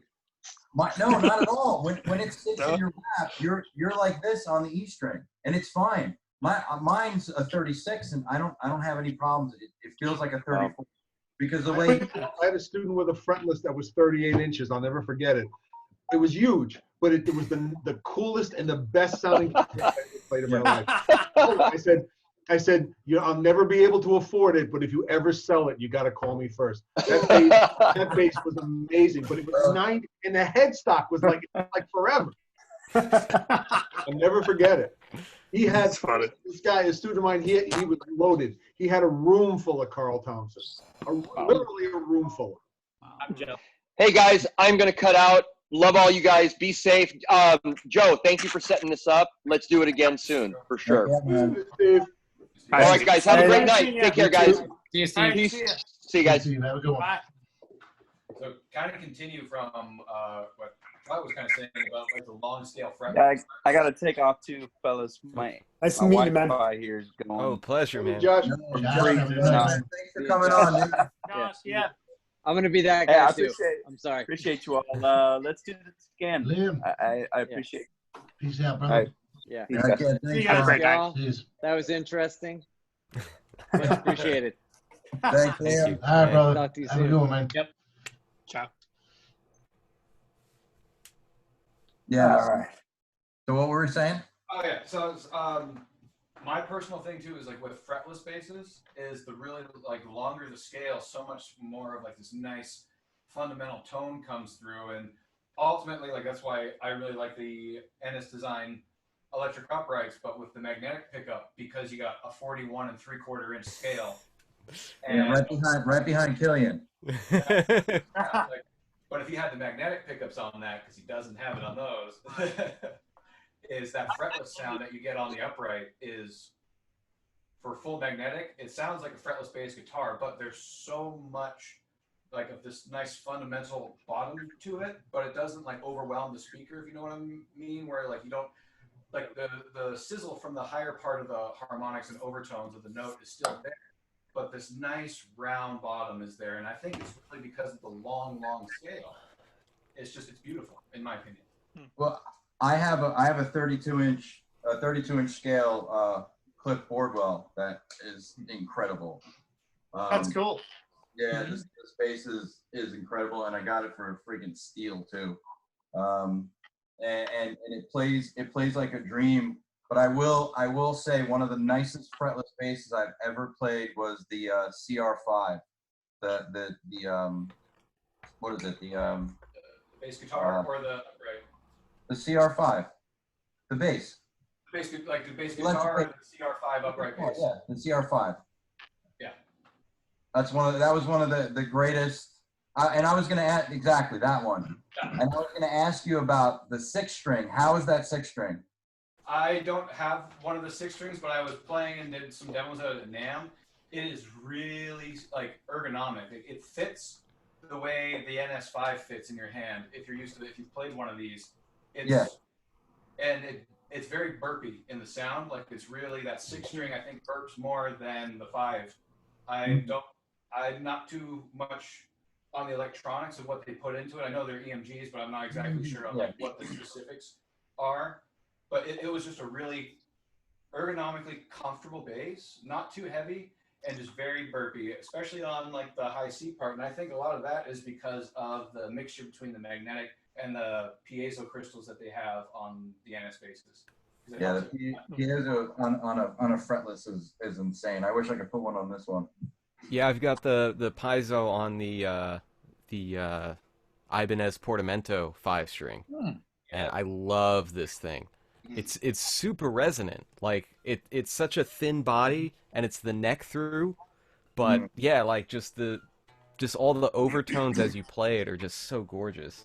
And then yeah, I find the piezo sounds really good when you put the magnetic pickup real close to the bridge, because the piezo almost replicates like the neck pickup, except for the high, very high end. You hear the strings going across the strings, but when you put it right next to it, it's just such a good combination, blending between the tones. So, and for fretless too, exactly what you have. Love that. I can only say amazing things about the NS design team for their electric upright basses. So unfortunately, like I didn't grow up with the means to have a real upright, own one.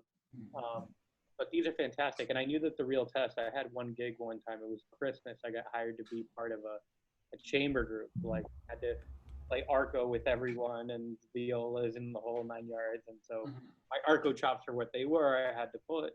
And the band leader, I'm like going like, oh God, I'm the only one with an amp, right? I got hired and I had to do it, and he was like, it's kind of fun. No one complained, and that was a big testament to the NS design team. The fact that it didn't sound, because I've seen so many electric upright basses just sound like rubber bands. Yeah, it's tricky, very tricky. It's very transparent. Like I'm glad that worked out really well for you on that, Kilan. It's awesome. Upright bass, like we didn't miss having an acoustic upright bass. I was like, thank you, because I was kind of really stressed out about that, because I know everyone else has violas and cellos and everything. I was like, on that note though, man, like I went through college on an upright bass that, God, I bought for $250. Oh wow! Craigslist, and then put like another like $200 worth of work into, and man, some gigs though, like that was not like, I mean hands down that NS sounds better. Like, and probably do a phenomenal better job than that bass.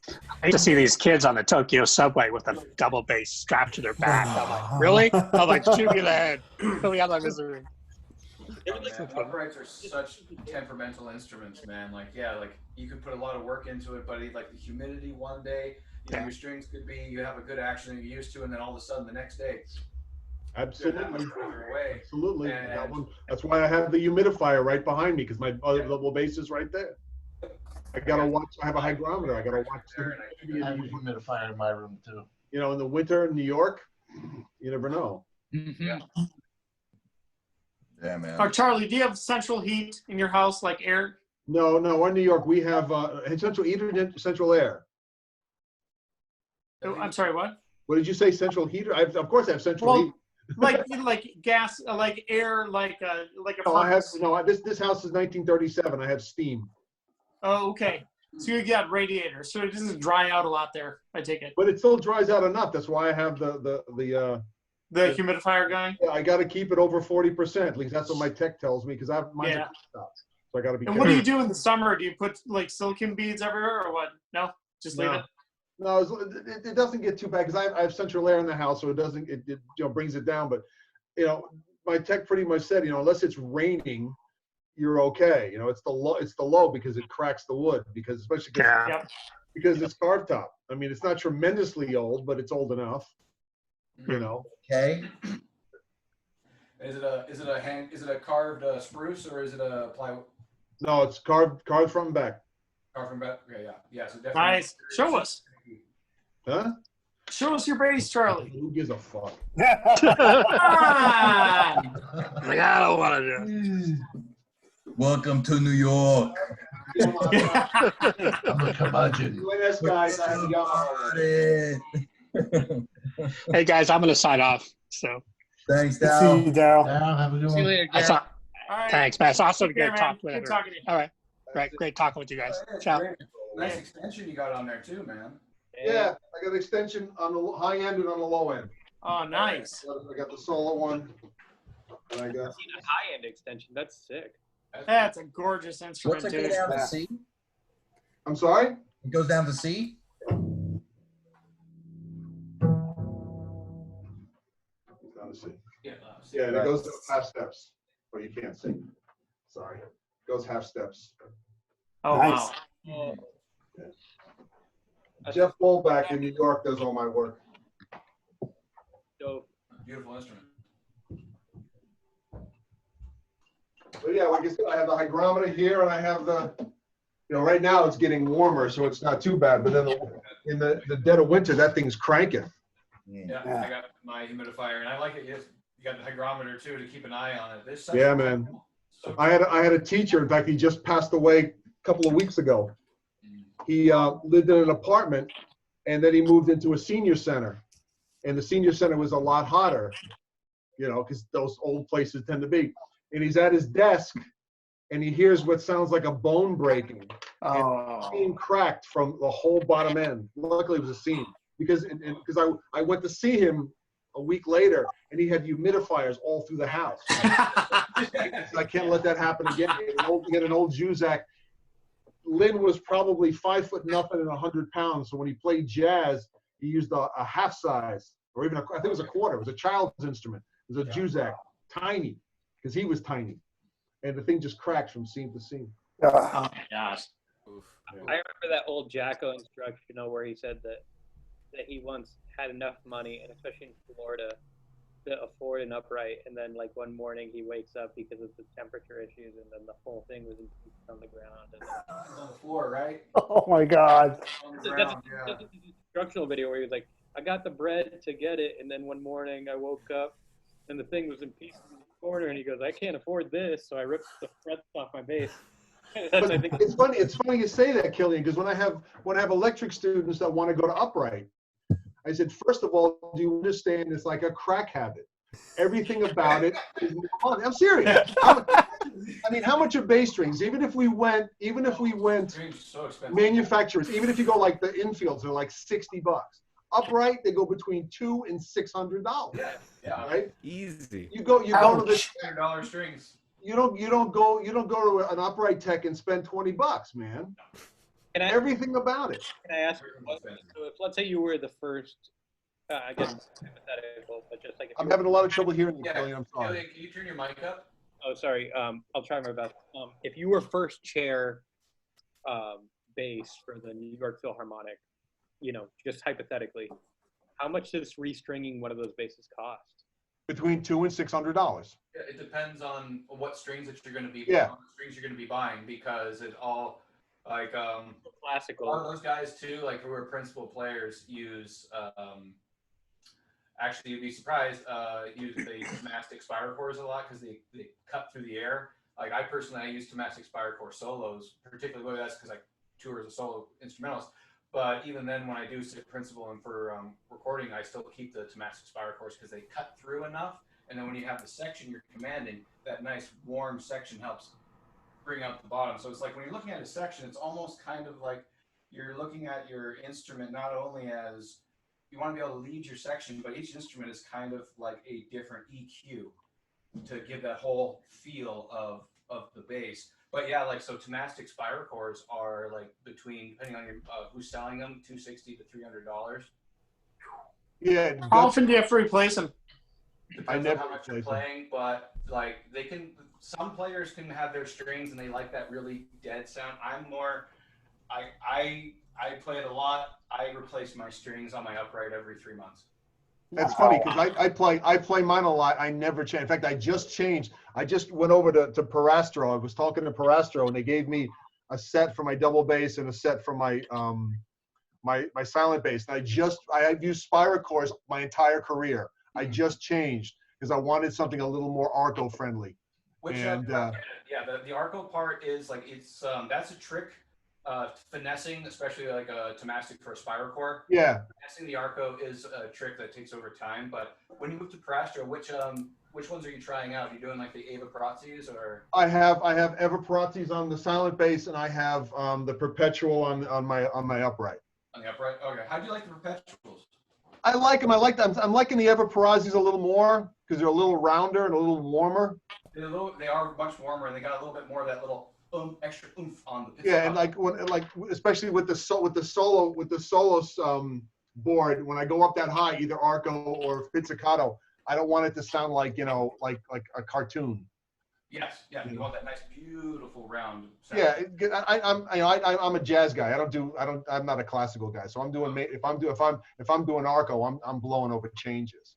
So I need some push, but I want it a little rounder because depending on the club and if I'm using an amp or if I'm going to a system, you never know. Right. And that's why I like the Everparazis on the silent bass because it's got it's that bass is round to begin with, and it just gives it even rounder. Even rounder. Question. Strings are the weakest link for upright. Oh, sorry, Killian, what was that? Sorry. Does the type of rosin you use on your bow impact the life of your strings? Yes, I absolutely firmly believe that. Because I only use pops. You got to clean them. You can clean the string. Pops is interesting. Like this is earlier when I was showing like this little Scotch Brite kind of piece. Like originally before I used it on bass guitar, it was specifically for like when we bring over even like this NS. The rosin off. Yeah, it's like just to take the rosin I get underneath the string too, and really get that, and that helps. Alcohol works too. A lot of grip. The alcohol works really well. Alcohol takes it all off, but you got to be careful not to get it on the board. Mm-hmm. Rosin though is tricky on how much it eats away the life of the string. It's on how.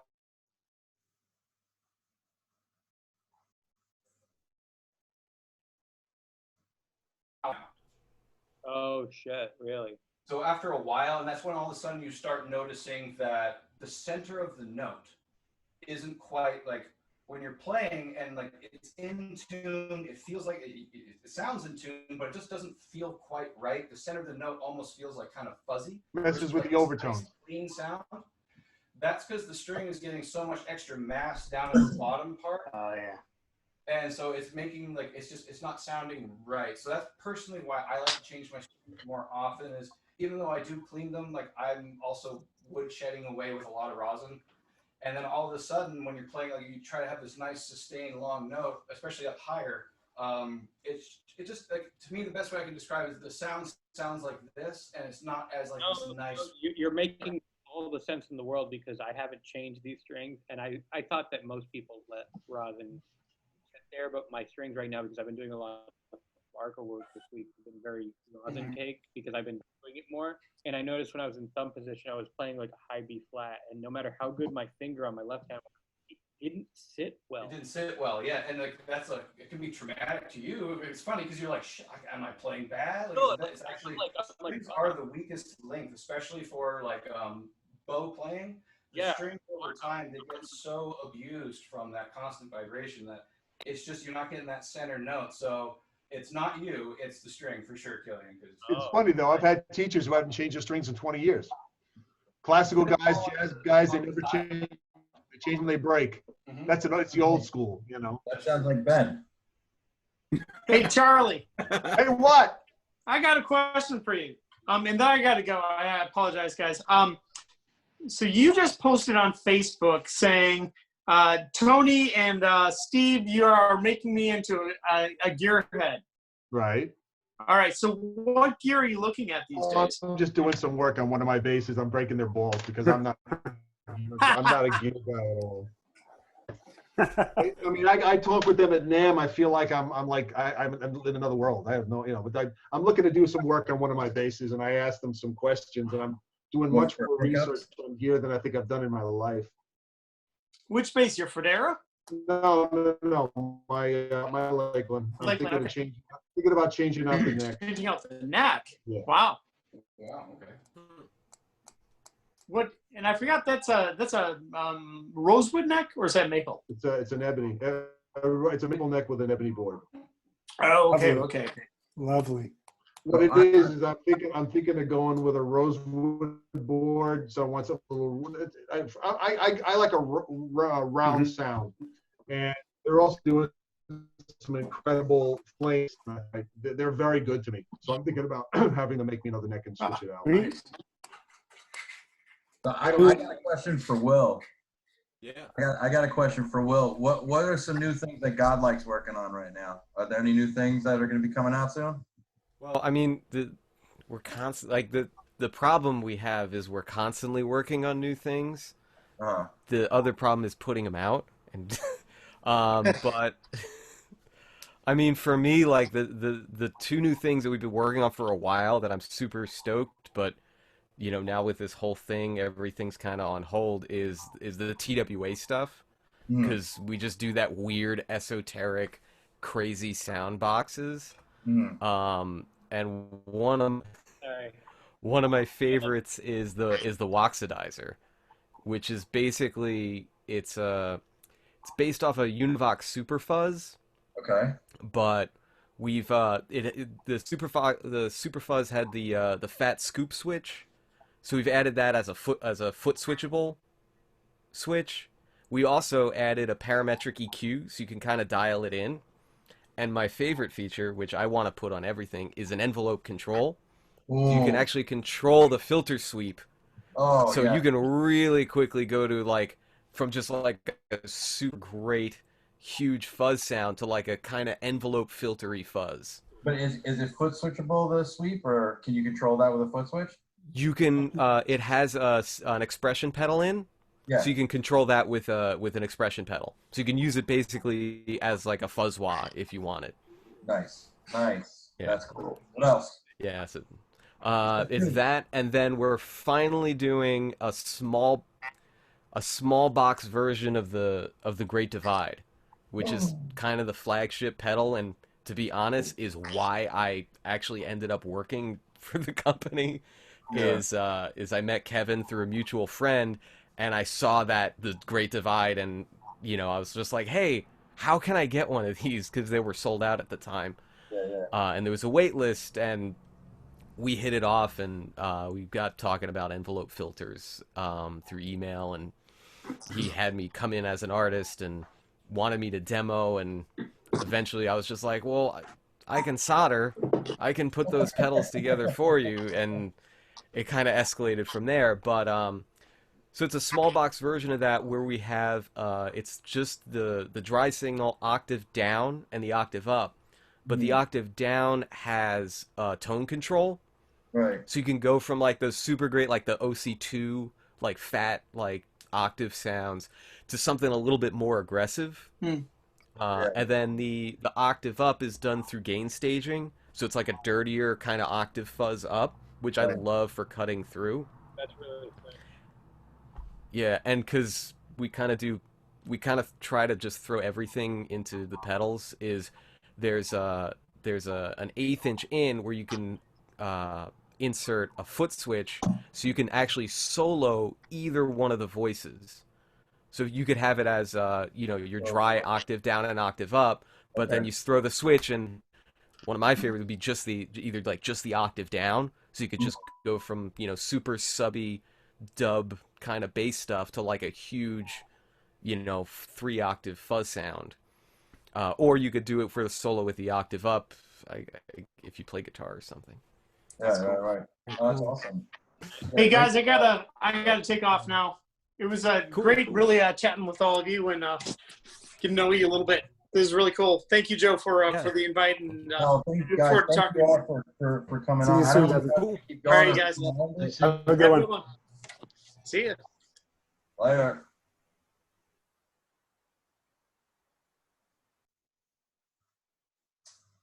You're frozen.